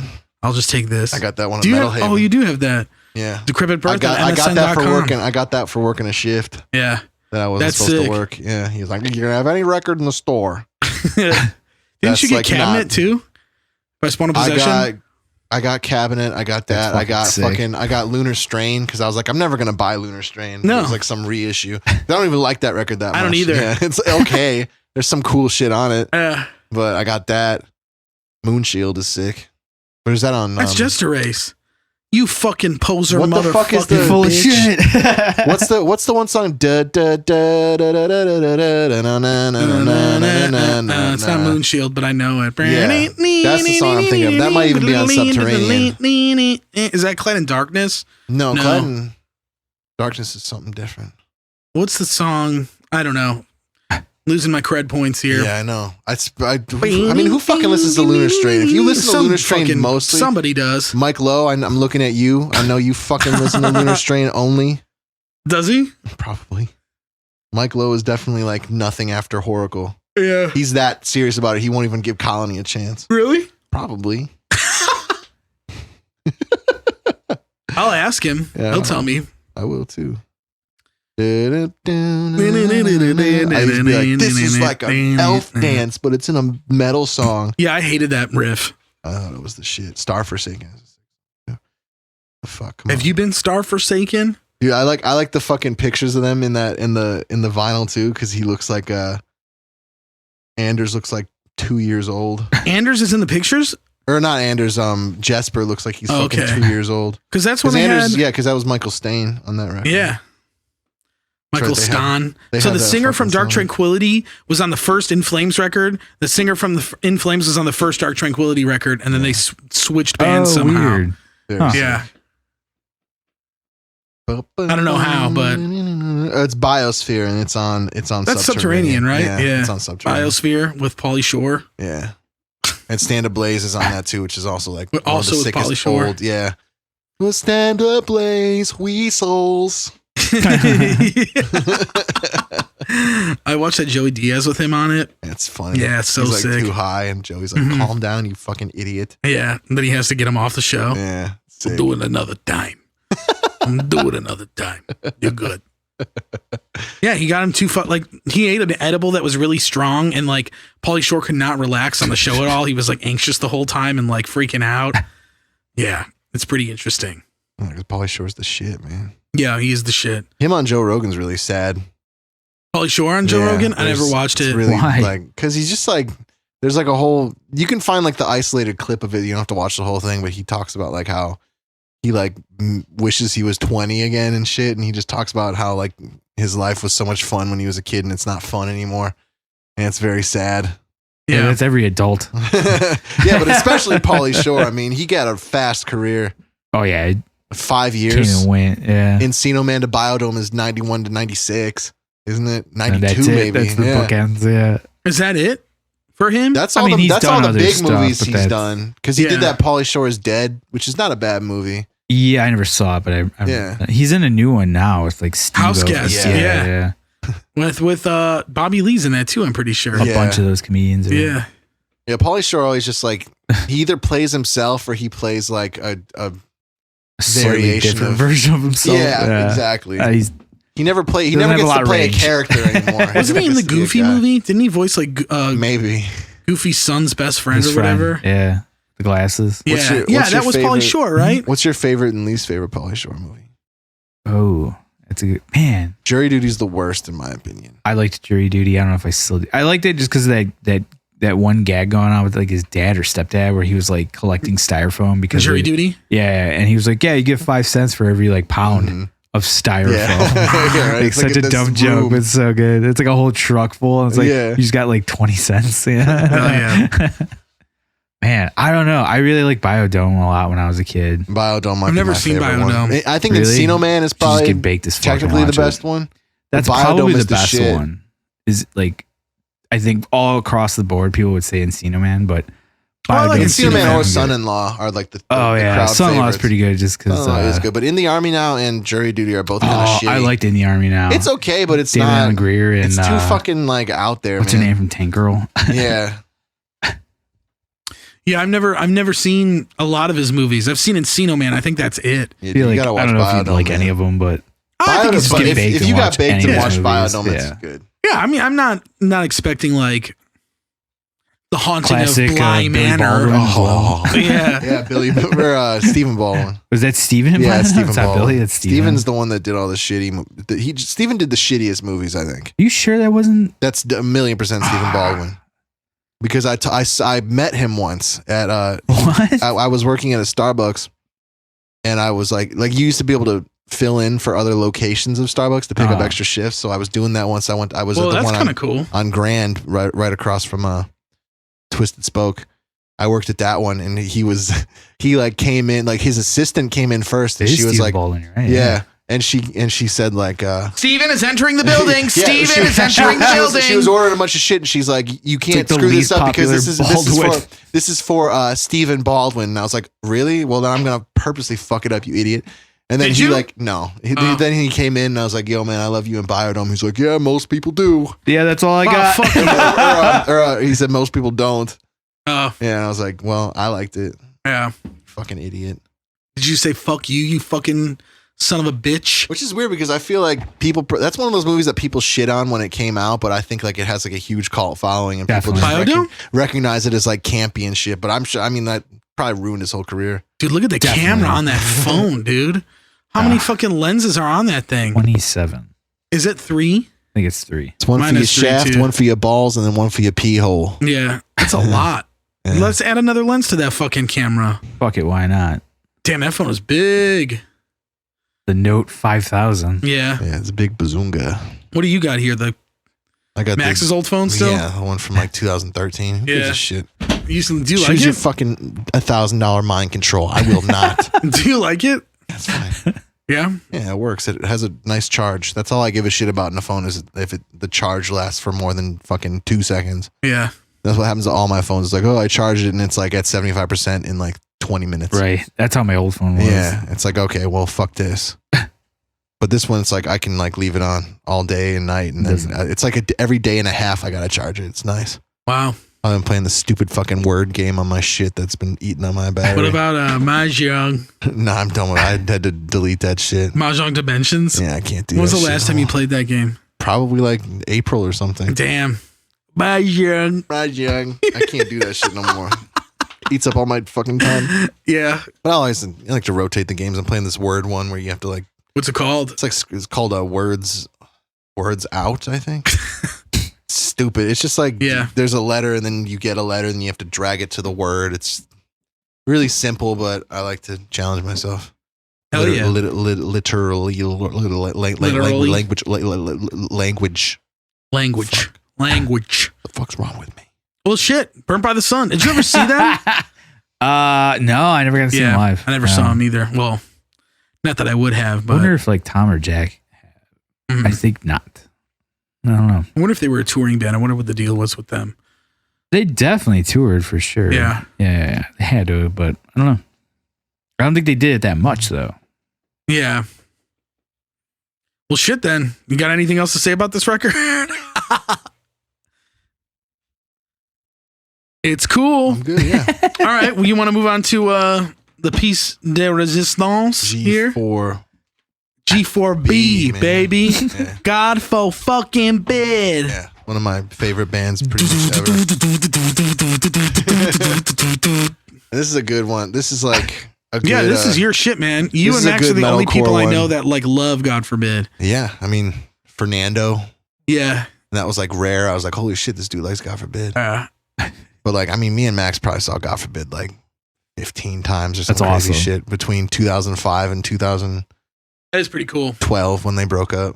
Like every time except like a couple. We didn't see them maybe like 3 times. Wow. So whatever that is, maybe 12. I don't know. That's awesome. 13. And they like at a point recognized you guys, right? Oh yeah. Like because you had come to so many shows. That's awesome. Yeah, it's sick, man. Did you ever talk to Doc? Briefly. You ever be like, "What's up, Doc?" Corey Pierce was the guy though. The drummer. Yeah. Yeah. Well, and then Dallas, when he was in the band, we would say hi to him and shit. Was he cool? Nah. What about Byron? Byron was never like around. Oh yeah, mysterious mystique. Yeah. Yeah. In the fucking DVD, like they have you can watch the documentary bonus feature from their DVD. Oh, nice. You can watch that on YouTube. It's called Rated R for Real. So it's like if you look that up, it's like even if you don't like know the band very well, it's like really entertaining. And it's like a lot of sick Byron shit where he's like, I told those motherfuckers we were leaving at 1. We gotta get out of here. Yeah, they're like, I'm saying we leave him here. He's like, all right. Corey's like, well, all right, be realistic. He's like, I am being realistic. Yeah, it was sick. I am being realistic. Yeah. Yeah. It's Fucking, and he had like that the cool hard ass shit. And he's in the fucking gas station. And he's holding a toy BMW. He's like, they call this a BMW, which stands for Black Man's Wish. Yeah, it was really funny. Black jokes in that fucking thing, but awesome band. Yeah, this record was pretty cool. Yeah, it's this is like because it's not the fucking normal Determination. Shit. Yeah, it's not the Determination by God for their second record. Third kind of, but second. All right, explain that. Because they had Out of Misery, which was, I guess that's an EP technically, so that's not really. It's their first album, release. But Out of Misery, and it's like 6 songs. Then what was the album? And then Reject the Sickness was 99, which was their first debut. Was that on Century Media? No, it was on 9 Volt, and then it got picked up by Century. Like they bought it out. And then they couldn't, or maybe they signed them, but then they couldn't release it. They explain it in the documentary. It's like, I guess like the guy from 9 Volt wanted too much money for it. So then that album just got completely like glossed over because Century Media couldn't reissue it or anything. But 9 Volt still put it out. It's still a record that exists. Yeah, but it's like they didn't have it was, you can't find that. Like you're not gonna go to a Best Buy and fucking find Reject the Sickness, you know. You're not gonna find any of that shit at a Best Buy anymore. Well, that's true. Yeah, but then Determination's their Century Media debut, which is like, I don't know, it's a good metalcore fucking middle ground between like weird chaotic shit and like tough shit and like melodic shit. It's a weird album for sure. It sounds like they're just throwing everything in like the washing machine. They're like, there's songs from like 2 different camps on that record. There's like the melodic shit, and then there's like the weird, chaotic, heavy shit. Too. Yeah, like very much like a mishmash of like that, where it's like you can tell these dudes like. That's why I always like that band, because you can tell those guys listen to fucking like everything, Soilwork and Arch Enemy and fucking like Carcass and shit. Yeah. But then they like were from Jersey, so they had to like write shit that people from Jersey would want to listen to. Like heavy and hardcore shit. Hardcore shit from Jersey. Yeah. That's like really fucking sick record, man. And it's, I don't know. What made you pick this one out of all God Forbid because records? It's the most like historical metalcore of all of them. Because I mean, like Gone Forever and Constitution and all that shit, it's like they're good records, but like they fucking I don't know. I feel like that's when they really you just hear that shit all the time. Like no one really talks about Determination, and I feel like that's a really good like. It has like a lot of, you can tell it has a lot of roots in hardcore. Oh yeah, it's like, I mean, by all like it like stretch of the word, it's like fucking metalcore. There's like the weird fucking parts in like Wicked and Network and shit. Where they do like the fucking Network, like the classic, like the classical part, the wee-doo-doo-doo, doo-doo-doo. It sounds like an Into Eternity fucking middle part, and it's just like weird as shit. And it's like, what fucking band would ever do that? And then it's like Gone Forever is like straight up like kill switch, like verse chorus heavy, clean singing shit. And same with Constitution of Treason, I felt like. Yeah, but that album kind of stepped out a little bit to like be a little heavier than Gone Forever. Gone Forever was like a fucking straight fucking End of Heartache type metalcore record, you know? Because they probably saw it. They probably saw how those bands were going and what. Well, those came out the same year. They did? I wonder what. Yeah, because they probably didn't know yet. But I mean, Alive or Just Breathing still. You know, think about that. But yeah, Determination's the shit, man. It's like on certain days, it's my favorite God Forbid record. It's one of those. Really, Determination? Yeah, it's either between that, Gone Forever, and Constitution of Treason on any given day. I'll probably give you a different answer, but Determination's the shit, man. Yeah. I haven't listened to it in a long time, and yeah, I was definitely like, it was an enjoyable listen. I definitely got lost in some of the songs because I'm like, I don't know what's going on anymore, and like, it's definitely one of those records where I feel like if I listened to it at the time, I would have liked it a lot more. Oh, dude, yeah. But it's cool. I still Divide My Destiny, I think, is my favorite song. That song kicks ass, man. I was thinking when I was listening to the record, like how like cool that would have been if they had like saved that song for like their like more melodic like metalcore days. It would have made more like, sense. Yeah, and done like a chorus with it and shit, and like it like because it sounds kind of like Anti-Hero and shit. Oh, it's yeah, got a very totally. similar fucking vibe to it. And I wonder if like they had like saved that song for Gone Forever, if it would have been like sicker. Yeah, I bet it would have, because that riff is like so classic, man. Yeah, classic Swedish worship shit. Exactly. But it's like got like fucking New Jersey fucking halftime drums under it. Yeah. It's funny, like I like the intro thing with like that weird fucking dun dun dun dun dun dun. Yeah. Fucking my cousin Jonathan, when he went to ISU, he used to tell us like how that was like his favorite song to like blare when you're driving past like the fucking campus buildings. and like it's like really fucking heavy. You just like play it out your fucking window. And then, you know, me and Max, we always do that shit. Like when we would go to college in downtown Naperville, we would always fucking like talk about our favorite shit to like blare. Like when you're like going Max to the still talks to me about that a lot. Yeah, man. It's like this is a song. And Senethrak. Yeah. No, dude. Ion Dissonance minus the Herd, man. Oh, definitely. That album is you fucking play. You show people in downtown Naperville. They give you a fucking look. That would be a good record for this episode. Yeah, that's the most metalcore record. But yeah, man, it's definitely the shit. And I like something I noticed about fucking the drumming on this record was like, I love how like off his feet are from his hands. Like a lot of, like he's like really sloppy, but I think that makes it like way groovier. Definitely. The drums are actually cool on this album. Yeah. And he does some cool stuff. Yeah, he's not bad. Like I've never stood out to me as a drummer before, but then I like was just listening to this record. I listened to it today too. And I was just like, oh, you know what? I forget what songs exactly, but there are some cool like drum ideas. And they do some weird shit and he follows them along pretty well with it. Yeah. Yeah, he's he's a really sick drummer, but I think just like technically, like he's definitely not the greatest. Like anytime you watch a live video too, he's got like major fucking tempo issues and it sucks ass. But it's like the further along their discography gets, like the more you can tell like they fucking program out the fucking sloppiness. But it's still there though. Like it's still, but this album, it's like fucking like front center. Oh yeah. Like the feet, like the fucking feet are like off, but it's like sick, dude. Like I think it's so fucking, it makes it like, I don't know, something about like that backbeat shit, man. Like funk shit, like you're behind the beat, man. It makes it like fucking, it makes it fucking hit harder. And for being a record that was made in 2001, like it still sounds fucking great. Sounds really good. Yeah, it does. Awesome. I was surprised when I looked it up and I saw it was that old. Yeah, it doesn't seem like it is. Yeah. They toured the shit out of it and didn't fucking release another one. When did you catch on to God Forbid? Probably 2005. What were they on Constitution? Like right before, because Max got into them before. Like I think he liked them for like a couple months before I did, because I was still into like Symphony X and shit. So I wasn't fucking pussy. Yeah, I was a fucking poser, man. I wasn't a real metalhead yet. Well, actually, I was a real metalhead. Yeah, then Symphony X, and you became a fucking metalcore. But I was really into Dream Theater and shit, and so like he was like always like talking. He's like, "Oh, this band is so sick." I don't really remember what fucking turned me, but yeah, I maybe Antihero. I don't really remember what turned me, but then like I knew that Constitution of Treason was the shit, and like I watched I remember like a week before it came out, they streamed it on Music Choice. Constitution channel. of Treason? Yeah, this is like 710 or something, I think was the name of the metal channel on Music Choice. Oh, yeah. On Comcast. And I remember like I listened to it then and I was like, oh, this band is like really sick.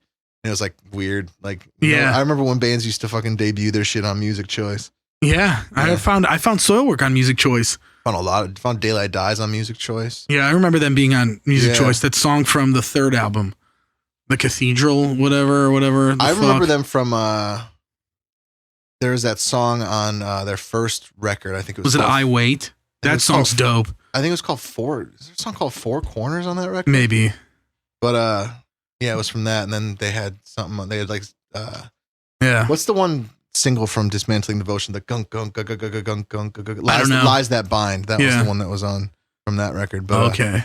But yeah, man, like debuting on Music Choice, and they talked in between the songs and shit, and it was really cool. And I was like, oh, this band is like sick. Yeah, because they have like on Constitution of Treason, they have that fucking like they do the preamble from the Constitution. Really? In the one interlude song, like track 8. And I just remember like something that always sticks out to me that I remember from that was Byron, because it was Byron and Corey, I think, or maybe they're Byron reading it. Yeah, maybe Byron and Doc.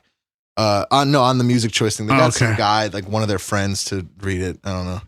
He's very like big and black sounding. He's like, "Are we the people of the United States?" Yeah, fucking sounds sick.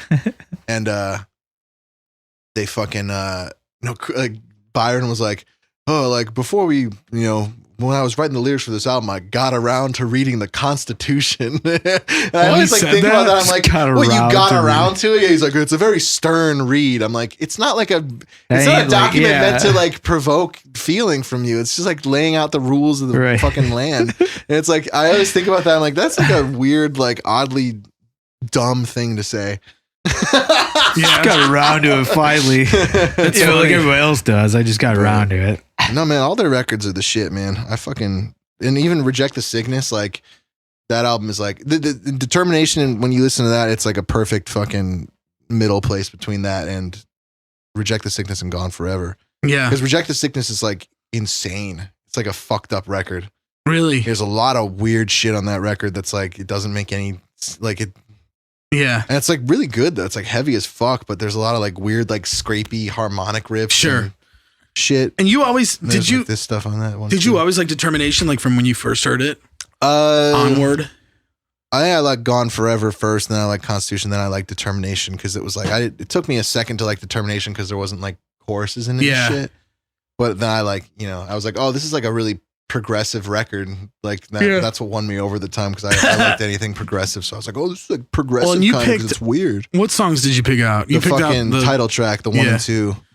Because I feel like it's weird that they split it up because it would only be like 7.5 minutes if they put it together. But that song is like fucking straight up like mellow death shit. Oh yeah, the whole time. It's so sick. There's all the weird like whispering vocals and shit, and then it just ends with some fucking like Jersey hardcore heavy riff. Yeah, it's very strange. I remember I just listening to it and I was like, I don't understand it. Like I liked it, but I was like, what are they going for here? Like what is happening in this song? It's definitely a fucking timepiece record, but I think it. Oh yeah, I think it's still fucking as a, because people jock so much shit from that era that sucks. Yeah, like, absolutely. Hardcore bands that suck ass, but they don't fucking jock Determination by God Forbid when that's like one of the best ones. Easily Rob Warren likes God Forbid though. Yeah, I mean he's from there. He probably like knows those guys and shit. Yeah.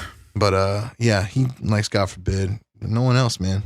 Fernando, me, Max. I think they're cool. Our cousin Jonathan showed us to him. Yeah. So he gets the credit for that one. He was the intro on that. Yeah, I don't even like he fucking came over to our house once and he had to like rent a Nissan Sentra for some reason. And to go over your house or just like in general? He just like, I mean, he's always been a big car guy and he had a Camaro and it's something fucked up with it. So he like rented a Sentra to get around to work and shit for the week. And he came down and visited us in a Nissan Sentra. And then we listened to the fucking God Forbid Gone Forever when we were like going to Fox Valley Mall. Yeah. And I remember thinking it was like, I hated it when I heard it. I was like, this sucks. And Max will always tell you that he thought it sounded like chaotic and insane, but he liked it. And I just remember like hating it. It's so weird. This is so lame. Were they like one of the first bands you liked with screaming? Probably. Yeah. Probably like that featured it like up front, but I don't know. Demoralized. Yeah. The hero. Sick. It's sick live too because he goes, caught between right and wrong. What is it? The anti-hero. Nice. Sick. There's certain songs there's I can't like Broken Promise, the fucking song on this record, like the live version is like so much sicker. Why? Because I was going to pick that for like the standout track because that's kind of like the one that like everybody really knows from this record. That was the one they always like played from the record too, like live and shit. And but like because they do that thing in Broken Promise where he like it's like the clean part in the middle and then it just like goes back into the chorus riff.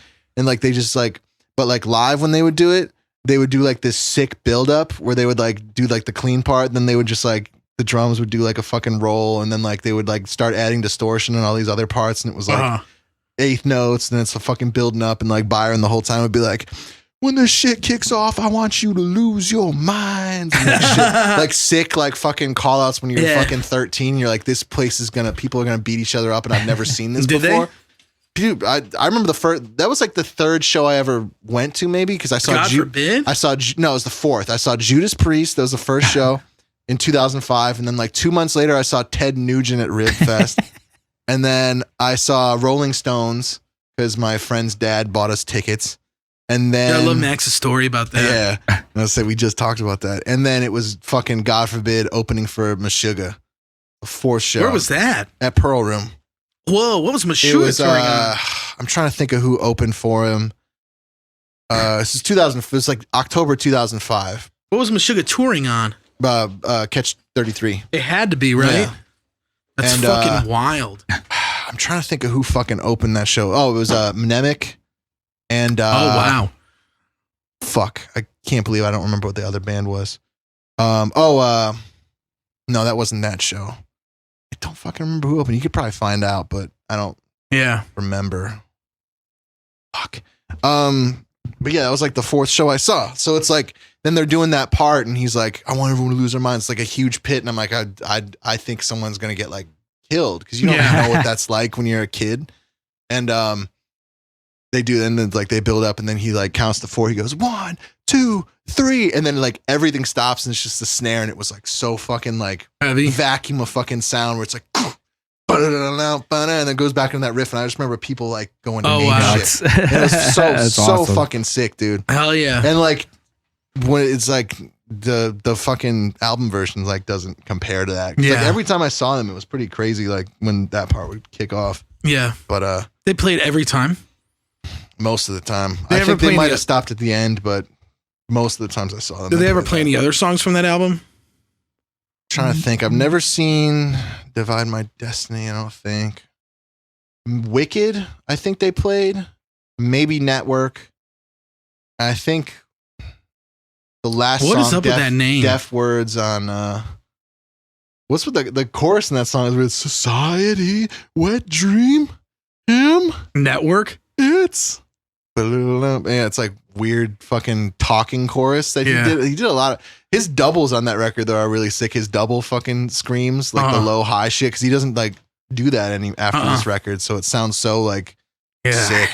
Like Volume's first EP when they would double the fucking screams. It's like so sick, dude. The end of the last song where he does those weird screams at the end, those are really cool. They played that song. I think they played that on their DVD show. Yeah, the deaf words on or dead words on deaf ears. Yeah. That song I think they played, but other than that, that's weird. And the instrumental track on this album is really sick too. God's Last Gift. And then like there's that bass song, that bass song at the end of it too, or like the following it, and it's like really sick. And I remember being like, "Oh yeah, I'm a bass player." Back that hell yeah. And the whole song's just like him just adding shit to his fucking melody. But I'm trying to think whatever. Yeah, man, Broken Promise live, fucking sick. You can find that shit on YouTube. You can find some of that. I have to watch that DVD again. It's been a really long time. The live part of it, at least. I watched the documentary like twice a year. Really? It just makes me. I watched it once a few years ago. Yeah. Yeah, it's pretty funny. It's a good fucking documentary, man. Yeah, they were just so like they never hit it. Like I feel like they never hit that mark like all those other bigger bands did. Well, they talk about like how if Century Media had released Reject the Sickness, they probably would have like gotten a lot more exposure on that record, and they wouldn't have lost fucking 2 years of that's not true. having mass appeal from Century Media. Yeah, but still, they got a pretty big push by the time Constitution of Treason was out. Like I remember seeing that album all over the place. I mean, they toured like, it's like crazy. They toured a ton. They did like fucking. They did that Meshuggah tour. Yeah. Then they did fucking. They did that headliner. I think right after that in the beginning of 2000. No, that was the year later. I'm trying to think of what they did in I'm trying to think of what they did in 06 because they did like a tour with Arch Enemy. They did a tour with like Children of Bodom that I had to miss because we were going on vacation. It was during spring. Dude, I was like so fucking mad that we were going to miss it because I was like, I'd rather go to this show than go on vacation. Where did you go? Wisconsin? So no, we took a cruise. We took a cruise or something. Yeah, I don't know. My dad likes prepackaged vacations. Fair enough. And it's fine, dude. If I got to go on a cruise right now, I'd be like so happy. Right. That would be the shit. Like, but when you're a kid, it's like it's not as fun.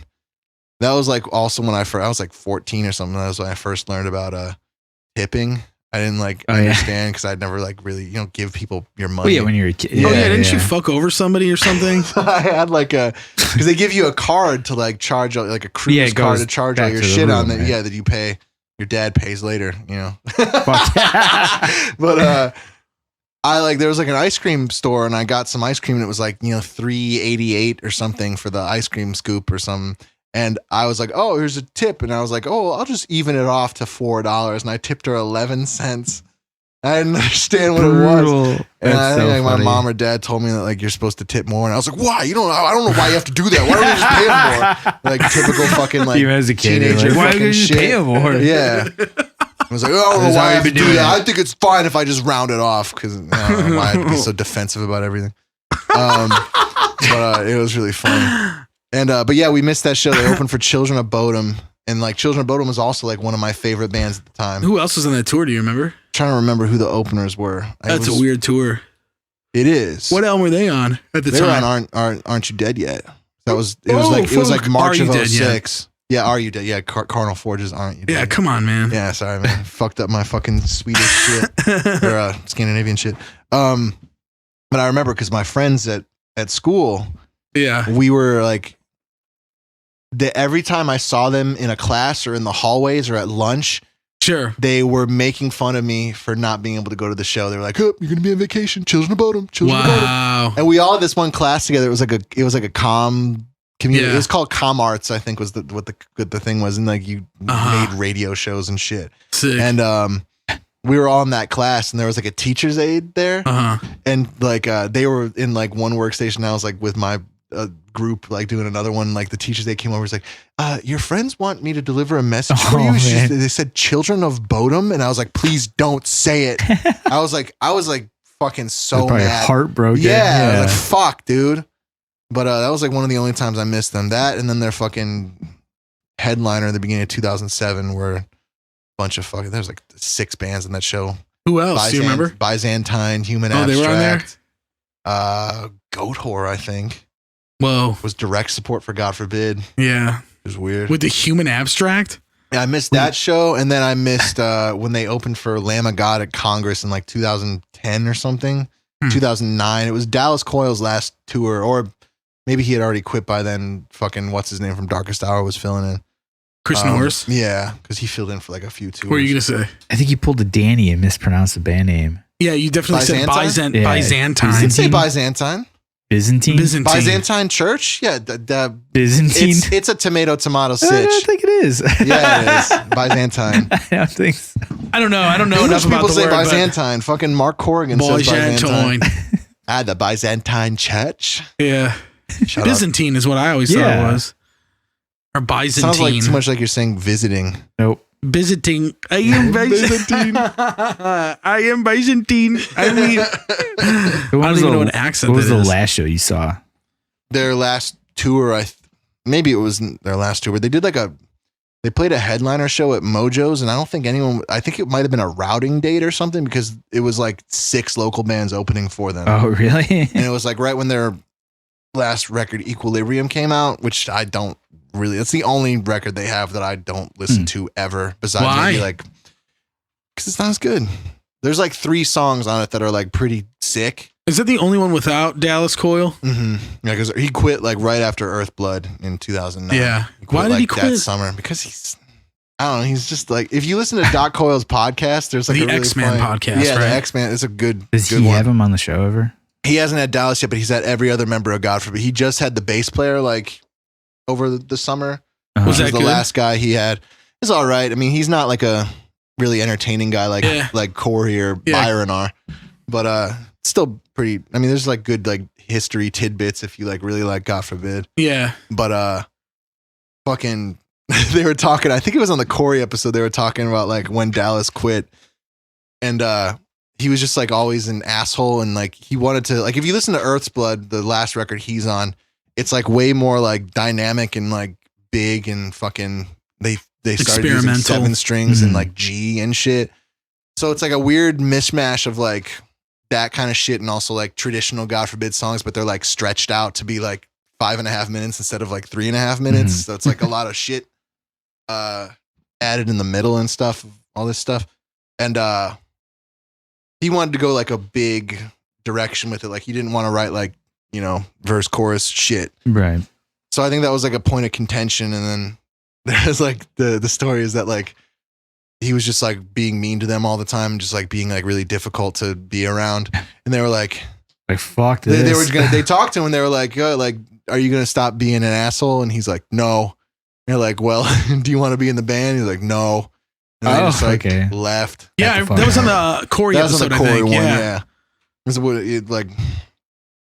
That's the first one that he did with the God Forbid members. But I wonder if he'll get Dallas on the show. he said he's like finally talking to Dallas again after years. Like, they weren't talking. Yeah, they didn't talk to each other. I guess it was pretty bad. I got to piss real quick. All right. Good luck there. What did you think about the album?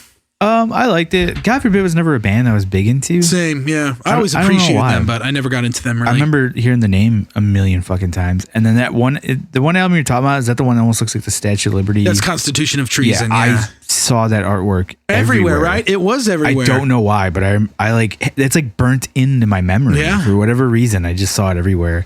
It still didn't make me check out the band. Yeah. But I don't know. I don't know why. Like, I'm sure I did check them out at one point. It was just like, yeah, this isn't my thing. I don't even remember what album it was.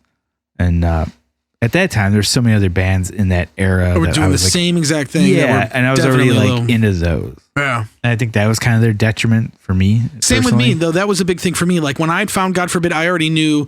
I already liked, Kill Switch. I liked All That Remains. I liked like Unearth. Yeah, Even Unearth falls into that. Yeah, too, definitely. Yeah, I like Shadows Fall. I liked Shadows Fall was one that I listened to. As far as those like East Coast motherfuckers, it was like everybody else but them for whatever same. reason. And it was like God Forbid. Why. I mean, I found them like when I discovered God Forbid, it was like whatever the first single was from Constitution of Treason. End of the world. Yeah, that was the first song I'd heard by them. And Evelyn actually was the one person in my friend group that liked the band. She was like, yeah, God Forbid is the shit, and bought Constitution of Treason and shit. But I never really listened to it that much. I was just kind of like, nah, whatever. Like, I never gave them the time of the day, but it's kind of like what you said. I liked Kill Switch already. I liked Unearth already. All That Remains and shit. Like, it was kind of like, oh, this just is not, it wasn't like, it didn't make any sense to me. Right. But I still liked them. I still did not like them, but I just never owned any God Forbid records.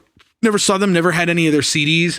Like, this might be the first time I actually have ever listened to like a God Forbid record front to back. Oh, it was definitely my first time. Yeah. But what was nice about it? I thought you listened to them. No, not really. Like, we were just talking about how, as far as like all those bands in the era went, I listened to like all the other ones, and for some reason they got pushed to the wayside. Most people too. Right. It's weird. I don't know why. Like, maybe it was a timing thing. Like, I don't know what it is. Like, but I was gonna say something. Now I lost it.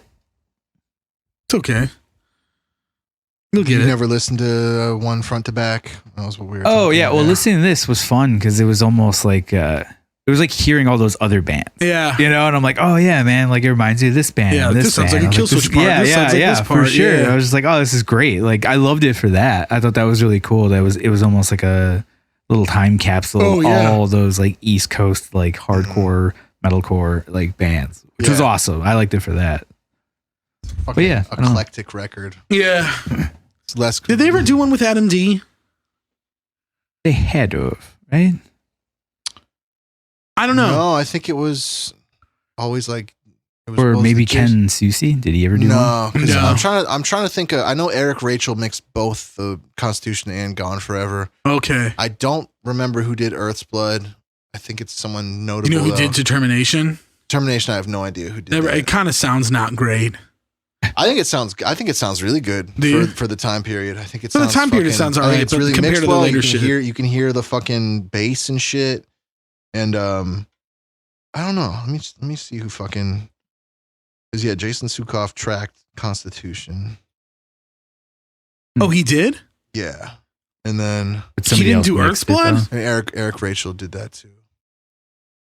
No, I'm trying to fucking think of who did Earth's Blood. I fucking don't remember. That's also like I listen to that record sometimes, but it's not as close to my heart as the fucking the middle three records they have, because it's kind of there's some weird shit on that record that I don't appreciate. On which record? Earth's Blood. Oh, okay. There's some goofy shit on that record that never existed. Yeah, kind of just like. And I never thought his vocals were like the strongest part of the band either. Like I think it's good for like choruses and shit. Dallas's? Yeah, but I think he did like, all the singing, right? Yeah, and Doc would do some of it, but like you can hear Doc in like the harmonies on some of the shit, and like he does a few main parts, but when it's like the whole song is like Dallas Coyle singing it, it's like I don't think his voice is like good. I don't like it enough. It's it's good as a chorus guy and maybe a middle part, but I It kind of. What song was that called? The Nuclear. Yeah, the Nuclear. We are the Nuclear. They don't have personnel on this shit. I have to go to the fucking production engineering. Eric Rachel. Oh, he did Determination. Steve Evans did the mastering. This is gone forever. Let me see. It doesn't say on the Determination. I have to fucking get the CD to find out who did it. So. Did you have the CD? Buy it. Yeah, I mean Max does. I never. I like Spotify has a different album cover for it, but I know the original one is like blue or whatever. Yeah, it's like a city. That white blue one. Yeah, that album cover's way sicker. Yeah, it's very sick, low budget fucking metal album cover from that time period. Yeah, also weird because it doesn't fit any of their future aesthetic that they went for. No, like Gone Forever is like fucking Affliction style, fucking Raven on it. Yeah, like washed out colors. Yeah, like Constitution. I remember because 2005 is when Constitution Treason came out. 9/11 was 4 years before that. Yeah, and that album cover has like the Statue of Liberty with its fucking arm falling off. Yeah, and I remember like wearing that and being afraid people were gonna like say some shit to me. America? It's like I remember like. Fucking teacher, I remember teachers and shit would be like, you know, what is this? Like, you can't, like, what is this? I'm like, that's a band. Like, what are they, like, anti-American? Like, no. Really? You had teachers that said that? Some like a lunch monitor lady said at Niqua? And this is in middle school, so it's like Gregory. I was in seventh grade, no, 8th grade when that album came out. Because it was like it was September. And you had the shirt? Yeah, I had the Constitution shirt. Damn. It was September 20th. Where did you get it? At the show. Nice. Me and Max both had one. It was like a tour date Constitution shirt. I don't know if it was a tour date. I think it was a picture of them on the back, I think. You still have it? Max might. I definitely don't have mine. Do you miss any of your God Forbid merch? Oh fuck yeah, dude. But it would all smell bad and have holes in it, so the only shirt I still have from that era of my life is this Opeth Still Life one that I got when I saw them in 2006. And it's like gray. It's like faded from black to gray, and like there's holes in it and shit. Is that the one where there's the picture of them on the back? Yeah, I know which one you're talking about exactly. Yeah, my friend had that. That was my favorite Opeth record. Still Life? Yeah, I mean I don't know if it is now, but it definitely is like top 3. Oh yeah, the shit, dude. I love that record. I agree for sure. Benighted is like my favorite acoustic Opeth song. Saw you benighted by your pride. Yeah, very sick. Coming to this light. So much like reverb on his voice and shit. It's like so cheesy sounding. It's sick. Yeah, good fucking album. Man, it's been a while. Should listen to that. Yeah, it's been a while since I listened to that one too. I usually listen to fucking Ghost Reveries or Blackwater Park or like or the new shit when I listen to Opeth, but yeah. I always forget about My Arms Your Hearse and fucking. That's a cool record, kind of. It's all right. It's cool to hear them. Like it's cool to listen to like live records from that band. Yeah, like newer live records of them, and then they play songs like on Morning Rise and like My Arms Your Hearse. Like then it's like, oh, this is the shit. Like I have the Roundhouse tapes, which is Demon of the Fall on that or something. Yeah, Demon of the Fall is on that, and so is something from Morning Rise, like the Night in the Silent Water. I think. I don't think I've listened to Orchid or Morning Rise in like 15 years. Yeah, probably the same. I have no desire to. I bet it's sick. Yeah, it sounds like Catatonia, like old Catatonia. Yeah, it's like fucking like triplet, like fucking melody shit. Yeah, you know? Really sick. Yeah, but I did like the Roundhouse tapes. I think was on. They were touring off on Ghost Reveries. Yeah, it came out. That was. I would always go to Best Buy to look for it, but they never had it. The Roundhouse tapes. Yeah, they never fucking. Yeah. And they had that because they had a DVD with it too, didn't they? Yeah, I have it somewhere. Wish I had that. I have that. I have the Royal Albert Hall DVD. That's which a really is sick. good fucking show. Yeah, it's cool because they like YouTube on that. They played their set was like they played a song, or they played all of Blackwater Park, and then they played a song from each album in chronological order, like one song from each record, which was like super sick. Yeah, I have like the 3 CD, 2 DVD version of that or some shit, but it's a dope one. Yeah, fucking Devin Townsend's Royal Albert Hall shit is like insane too. Yeah. Like the fucking production value that he put into that shit is very sick. Yeah. Architects is doing like a live stream show from there or something I saw. Insane, dude. I can't believe how big that band is. Yeah, neither can I, man. Dude. Did you listen to that new song? Yeah, I thought the same. It's okay. Yeah. It sounds just like a metal band trying to write like a very simple pop song. I mean, I did like that fucking Hollow Crown album that came out in like, that 2008. Album rules. It's a good record. But yeah, then, like, it's an awesome album. They kept like being a band, and I didn't like know they were still a band. Yeah. But it was like all of a sudden in 2016, everyone was like, Architects is the biggest band ever. I'm like, really? It's nuts. That band that did Hollow Crown 8 years ago? That nobody talks about. Yeah. I love that record by them. That's probably my favorite Architects record. It's the I only like one some of their I other ever shit. really listened to besides, there's one after that I listened to, but I don't know, I always thought they were like, for some reason I would always get them like mixed up with like Enter Shikari. I always thought they were like the same band for some reason. They're definitely not. No, they're totally fucking not, dude. They're way different, but I always thought they were like an Enter Shikari type band. I mean, they look like they could be. Keyboard breakdown guys. Yeah, they like could be, you know? Like they definitely could be, but they're not. They had all the fucking ingredients, man. I listen to, I like Hollow Crown, and there's another one, I can't remember the name that I like. It's a newer record. It's like 3 records ago or something like that. Like their 3rd newest record. I can't remember what it's called. It's got like a black album cover. But I thought that was cool because they had all these like gent parts on it. Mm-hmm. And at that time it was sick in 2011 or whatever the fuck it was. But now like I haven't, I don't really band has like their stuff that much anymore. Well, so I saw some interview about like how like it was like Ollie Sykes and Sam from Architects, the singer, and they were talking about how like sick the 1975 was. And I was like, yeah, okay. Yeah. And then like I listen to both of those bands now, and they're like, I mean, Bring Me the Horizon has been doing the pop shit for a while, and like I like some of it, but sometimes I'm just listening to it and I'm like, this just sounds like a song like that I wouldn't listen to on the radio. Yeah. But it's like it's like the creativity is gone. It's just like very face value. Because when they say the 1975, I'm like, oh, maybe it'll be like weird art bullshit, and it's never. No. Like that new Architect song, it's not that I don't like it, but it's very like I don't remember how it went. Like I don't remember. I remember it was like very like like mid-paced song, but nah. Do you ever like that band? You got a lot of friends that post about fucking Architects. Really? Yeah. Who? Not to be confused with the fucking like Dillinger ripoff band Architect. Aren't there a couple of architects and there is another Architect. I thought so. Yeah. But it's like Jordan likes them, Architects. I think maybe Rick might like them too. Okay. But I don't know anybody else. But I know you probably have some other friends that like them. Probably, but I've never listened to that band. I don't think I have. We're not missing out on much. Did Opeth ever tour with God Forbid? I was trying to think about that, and Gigantour 2? God Forbid wasn't on that. Were they on any Gigantours? I want to say they are, but I don't think they were. Were they on any Ozfests? They were on Ozfest. They were on Ozfest 04. Yeah. The one where Superjoint played. Yeah. See, it's so weird because like all these bands come from such a different like Misery Signals and Burnt by the Sun and God Forbid probably would never cross paths. Probably maybe Misery Signals and God Forbid, but I doubt it. Yeah, in like 2004 or 2003 they might have done something together. They would have done a fest. Maybe. they probably not played a tour fest package, together. But it's definitely like, a fest. you know, God Forbid got above Misery Signals, I would even say in popularity at least, but because they had much more of a stable career at the time. Yeah, I mean, I think they're now, an older band. Yeah, I think now they're definitely not as good, but I mean, yeah, they were doing, God Forbid was doing big tours, man. Yeah, but still, it's like, what broke up the band? God Forbid. They just fucking, they hit a wall, man. Like Doc talks about it. He was like 30 something. And like they came back from their last tour and they like lost money and he was like, I'm like in my 30s and like I got nothing.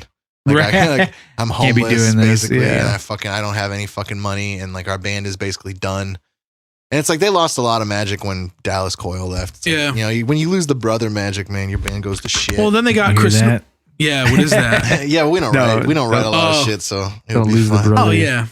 But yeah, because they got Matt Wickland who was in Himza. Yeah, he was the full-time guy. Yeah, but didn't they have more fill-ins than? I can't remember who else besides Chris Norris, but maybe they had another fill-in. Yeah. But I don't remember anybody else. Who sang all the parts, the singing parts? Doc took it over, and Byron. Oh, wow. Doc took over most of the fucking vocals. For the clean parts, yeah. Which is fucking, that would suck ass. Did they do clean vocals on the last album? Oh yeah, they do. Oh wow, clean choruses and shit. Because Byron is still a pretty decent singer. Oh, I didn't know he sang. Yeah, he does. I mean, he does some parts on like Gone Forever and Constitution, mostly Constitution of Treason and like Earth's Blood. He does like clean singing parts. Yeah, that's Byron Davis. Yeah. Sick 9/11 tribute song. Yeah, isn't it? Yeah, it's 9/11 and Dimebag tribute song. Oh, it's a crossover. Yeah, really. remember when I saw them when I saw him at Mayhem Fest. It was like I think maybe 2009. It was whenever all these celebrities died, but he was introducing the song. He's like, this goes out to all these people that are the shit. He's like Gary Coleman, Farrah Fawcett, Billy Mays, Michael Jackson. Like he was just like saying every celebrity that had died that summer. Gary Coleman. Can't believe he's been dead for 11 years already. Gary Coleman? Yeah, 2009. It's got died a while ago. Yeah. What you talking about, Alex? Because I remember him saying Michael Jackson. I'm pretty sure Michael Jackson died in 2009, so it must have been that year. But that was sick. And, Farrah Fawcett and Billy Mays. Yeah, dude. Sick. Billy Mays, man. Yeah. But yeah. So it's back to that music choice live stream. They talked about that song. It was like about Dimebag, basically. Yeah. And then they like morphed it into something about soldiers, and it was like, okay, yeah, cool. That works in their favor. Yeah, it does. Especially because like you could tell your middle school teacher, they have a song that's pro 9/11. I swear. Yeah, dude. Yeah. That's so funny though. Pro 9/11, like they wanted it to happen. Oh no, like pro support. That'd be sick, dude. You should write a pro 9/11 song. But like, it's so funny that like you went to middle school in Naperville and you had teachers that would say shit like that. Because I definitely there was only one, and then my one friend said that. We were walking down the hall or whatever, and one of his teachers said something to him about like, why is the kid wearing a shirt with the flag or the Statue of Liberty on it? But I don't know if that was real. Could have been unfound. But with you. It might have been. It might have happened. But it's sick. Yeah, man. But God forbid. God forbid. God forbid. God forbid. Yeah, fucking good band, man. How much money would you pay to see them one more time? OG lineup, determination front to back. Not to try. Constitution of Treason front to back. If I got to see like a 20-song set, yeah, man, I might do like 250. I would pay a lot of money to see them. I would drop a lot of shit to see them. If they did like one reunion show in Jersey, would you go? Yeah, dude. Me and Max have already talked about it. Like we would stop whatever we had to do and fucking do that. God forbid. Skip a funeral. Fucking whatever the fuck we had to do, man. I'm not fucking. I know. Bring the funeral there, dude. Yeah, dude. Yeah. I know how hype I'm gonna be when they fucking open with End of the World. Yeah, and it's gonna be the shit, man. Would they? Either that or Force Fed. I would hope it would be End of the World. They always open with that. Yeah, it was their opener for a really long time, and then they switched it up to be their closer. Like when bands do that shit. I hate that. Yeah, it's not as good of a close because it's like the sample. They walk onto it, and it's really funny because. The beginning of End of the World, first song, is like the same fucking thing as the beginning of Trivium, the first Ascendancy? The intro track on Ascendancy. If you listen to them back to back, I'll show you after this. It's like the same. same. You listen to it back, it's like, but the one is in like drop C and the other is in drop D, Sick. so it's like a slightly different key, but it's the same. That's funny. Yeah, dude, it's I almost picked identical, Ascendancy. dude. I almost went for that album. To do. I think I might do it for the next one. Yeah, I gotta think of which one I want to do for the next one. Yeah, so many choices. I might do something that maybe I missed out on. Yeah. I just know Ascendancy was like big for me. I loved that album. It's big for a lot of people, man. Yeah. It was like that's one of those records you can talk to anybody about for the most part if they're our age and they were like into, Metalcore or Trivium. Yeah, some kind of because that was like that had I feel like that was one of those records that like I noticed like kids from school that didn't listen to like the same metal that I did. Like maybe they listened to fucking Evanescence or something or like they had shit Ascendancy like shirts? Well, they knew Trivium and it was like this weird like weird kids that listened to, maybe like fucking emo shit like Silverstein or fucking, Yeah. But they were like into like darker music, they knew they knew what Ascendancy was. It's weird. Just like, cool. Like now that's why I like resisted that band for a while. Oh, really? Yeah. And you're not missing out much other than that. Yeah. I only resisted for like a year. I always think it's like such a long time because I was a child and it felt like I didn't listen to that band for 5 years, but it was like, it was like 8 months after the album came out. I finally gave it a chance. Yeah. I love that record. That's good. It's all right. There's a lot of shit on it now that I'm kind of like, yeah, same. When I'm like, this didn't need to be there. Dying in Your Arms is like, that ain't happening. Yeah, that no song's way. really bad. They had a radio edit for that too. Mm-hmm. Yeah, it had no screaming in it, or I forget whatever the fuck they changed to it. Yeah, they had like that piano intro. Yeah, for the they music cut video. like half the song. Yeah, yeah. And now I see the fucking the key change at the end. Yeah. Did you ever listen to Trivium? No, never got into that band. Yeah, I feel like it's way. By the time that was out, you were probably way past it. I remember when that I was fucking in a bar not wanting to listen to Yeah. that. Dude, they had like I remember like Yahoo Launch. You could watch videos on that website. I remember they had a video for like every song on that fucking record. They had like 6 videos. They did for that have like record. 4 or 5 or something it was like that. a shitload, man. Because they had Light to Flies, they had Pull Harder, they had fucking Gunshot to the Head of Trepidation. Gunshot. They had And fucking Dying in Your Arms. Rain. Did that have a music? Oh, that might not have. That might have not. Damn, that song was sick. They had like 6, I thought, and it was like they had a lot. Yeah, Roadrunner dude. pumped a fuckload of money into that band.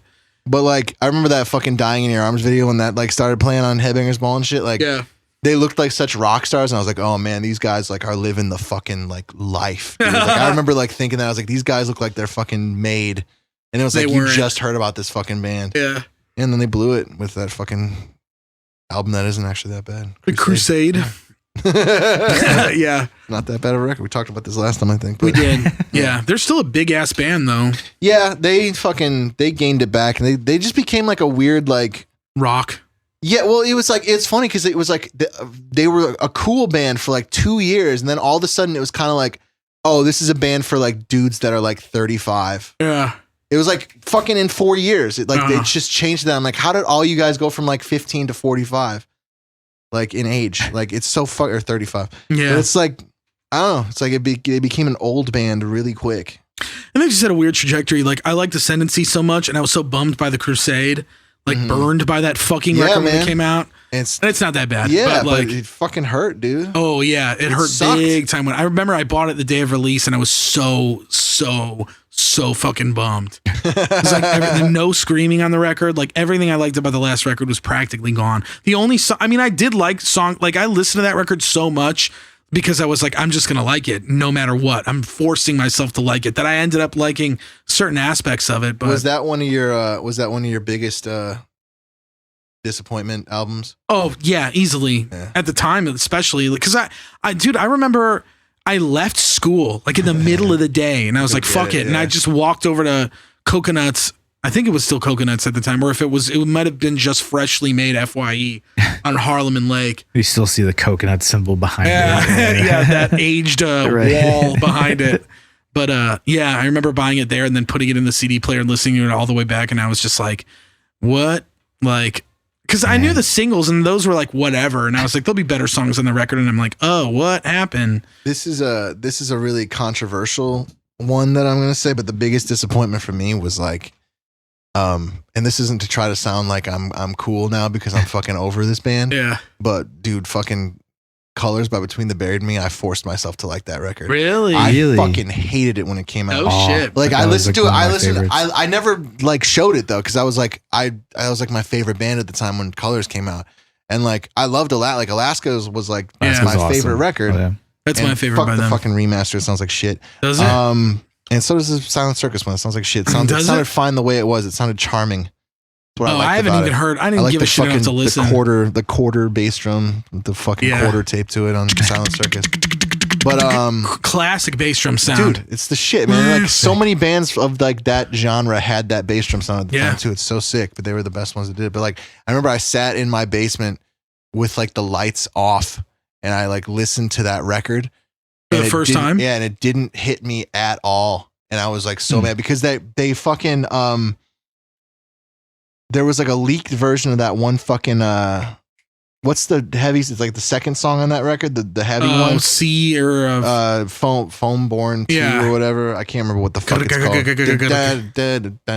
No, wait, that's not how it goes. Is it with the blast? Yeah, I thought, and like there was like they played it on some fucking XM or some shit. And there was like a radio leak of that song. It was like in mono or some shit. You know, you couldn't even hear what the fuck was going on. And I was like, this is going to be a sick record. And then like the whole record is like rodeo parts and fucking polka shit. And I'm like, this sucks, dude. Like, but I did think White Walls What's sick, like that fucking build-up thing in the middle when they fucking this is all we have in White Walls. I thought that was sick. But like a lot of that record, like I fucking pretended to like it for a long time because everyone I knew thought it was like the shit. Oh, really? People that didn't like Between the Buried, like everyone that Max was in that band, Cryptic Union with, they all fucking loved Colors. And I was like, dude, Alaska's better. Did Max love it? Max has never really liked Between the Buried and Me. Oh, okay. He's not a big Between the Buried and Me guy, but I think he likes Mordecai or something, maybe. Mordecai's sick. Yeah, it's one of the fucking best, man. I agree. But yeah, you know what? Colors was the first album I ever heard by BT Bam. Oh, okay. So that was my introduction, and I like the album. I don't think it's everything that it's cracked up to be. If I'm honest with you, it is their seminal by fact. It's their seminal like fucking watershed fucking moment record, but it's not Alaska. No, it's not Alaska. Alaska's way better in my opinion. Yeah, it's not even the fucking first record, dude. Aspirations on the first record, man. That's like the fucking. That was the classic. Also. That was the classic, like Between the Buried and Me doing the fucking chaotic intro and then doing like the fucking, melodic middle part going to the fucking epic ending. That was the OG song, Aspirations, man. And that's the fucking, it's so sick. And like, and they did it on every record. And then like Colors was when they realized like, oh, that's really successful because like Selkies was like such a big fucking song for them. And they were like, oh, let's just try to do that. They're one of those bands that tried to just do a song for a record, like fucking After the Burial did, and fucking there's others, but those are the big ones in my opinion. You think Colors sounds like all Selkies? They were trying to like go for that epicness for the whole record, or like Backwards Marathon, or whatever the fuck type shit like that, where they do the fucking like build-ups and fucking lead sections that are way too fucking long and sound like circus shit. It's just like, ugh. Yeah. I've never really liked Tommy Rogers as a vocalist that much. He's fine. Yeah. He's one of those that for some reason he doesn't get as enough shit as I would expect him to, because I do agree. Like when I listen to that band, he does hinder it sometimes for me as far as like how good they could be. But like, also I don't know what else their vocals would sound like if he was. It's not like Periphery where I could imagine a lot of other people doing those vocals. Yeah. It's like, I don't know who the fuck they would have got for this, Yeah, I don't know either, but I agree with you there. The Colors is not my favorite at all. Fucking huge. It was such a big. It's good though. I do like it, but I know you're talking about because that's when they started doing all those weird trope parts and shit. Like, and that's why when they did a couple trope parts in like their older shit, like they did. Didn't you like the Great Misdirect though? That Laser Speed song. I like Desert a Song on Great Misdirect. See, that's like a hokey country song though. Yeah, but I think it works because it's just one fucking idea. And like, all right, it's just like, fair. It's just fine. It's just like, okay, cool. You just did it simple. Although I haven't listened to that song in like fucking 8 years probably, but I when I listened to that record the first time, I did like it. And then I like, there's the ending to that one song that I like. I mean, I like that record kind of now. Like, I think some of that record is sick. But there's a lot of like dumb fucking parts where you just get lost in. You're like, I don't know what the fuck. Yeah, I hate that album. Those riffs are like Obfuscation and shit. Yeah. Like it's just like heavy riff, and you're like, I don't know what you're trying to play. It's just like there's nothing for me to grab onto with this riff. It's not even cool. It's not even heavy. Swim to the Moon. I hate that song. Ugh. I like the one part in that song, but otherwise it's. Yeah. It's fucking the build up part of that song is sick because they were like, oh, we did the build up in White Walls and people like that, so let's just copy that again. Like fucking the fuck out of here. Anyway, we're not talking about BT Bam, even though we just did. Yeah, well, forever. That was the biggest disappointment of my fucking life, dude. I hear you. Well, shit. Shall we call it? Yeah.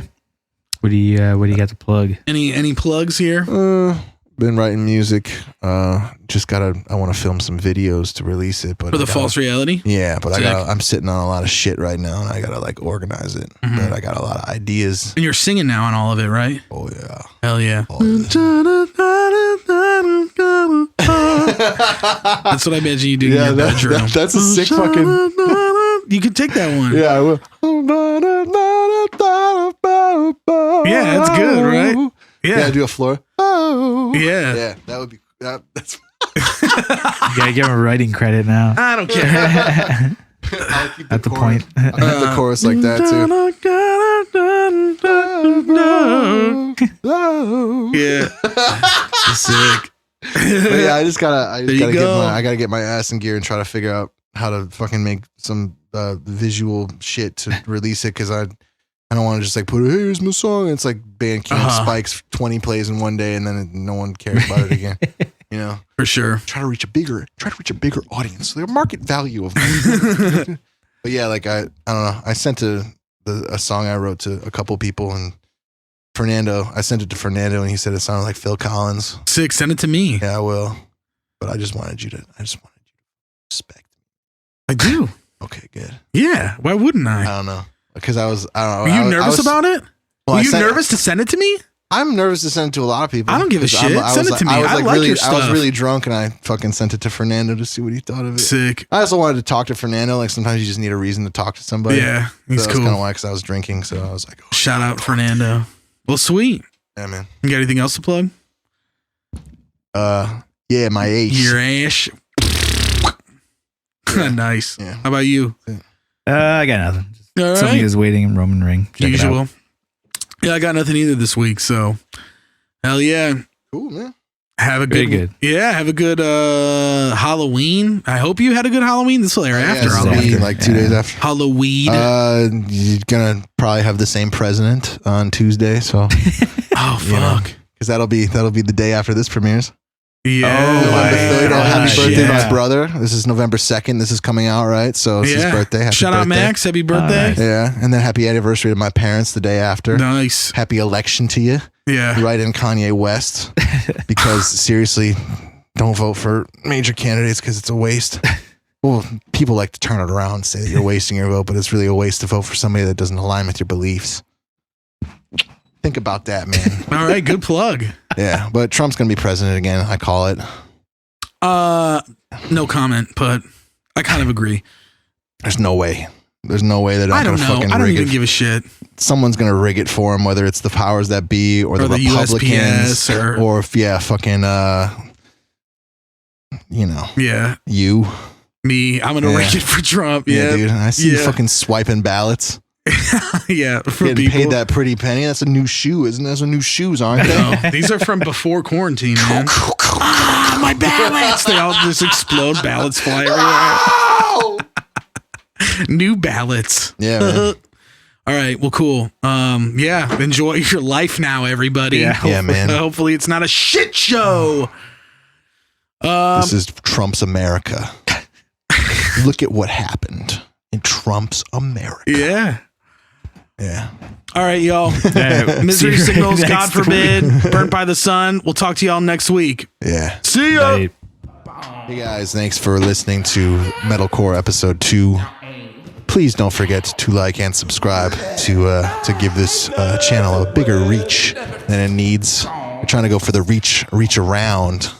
We don't want to just reach for ourselves. We want to reach around the fucking corner. Reach around the man. Give that man a hand job. You know? Anyway, this is fucking stupid. Like and subscribe. And don't forget your keys at home.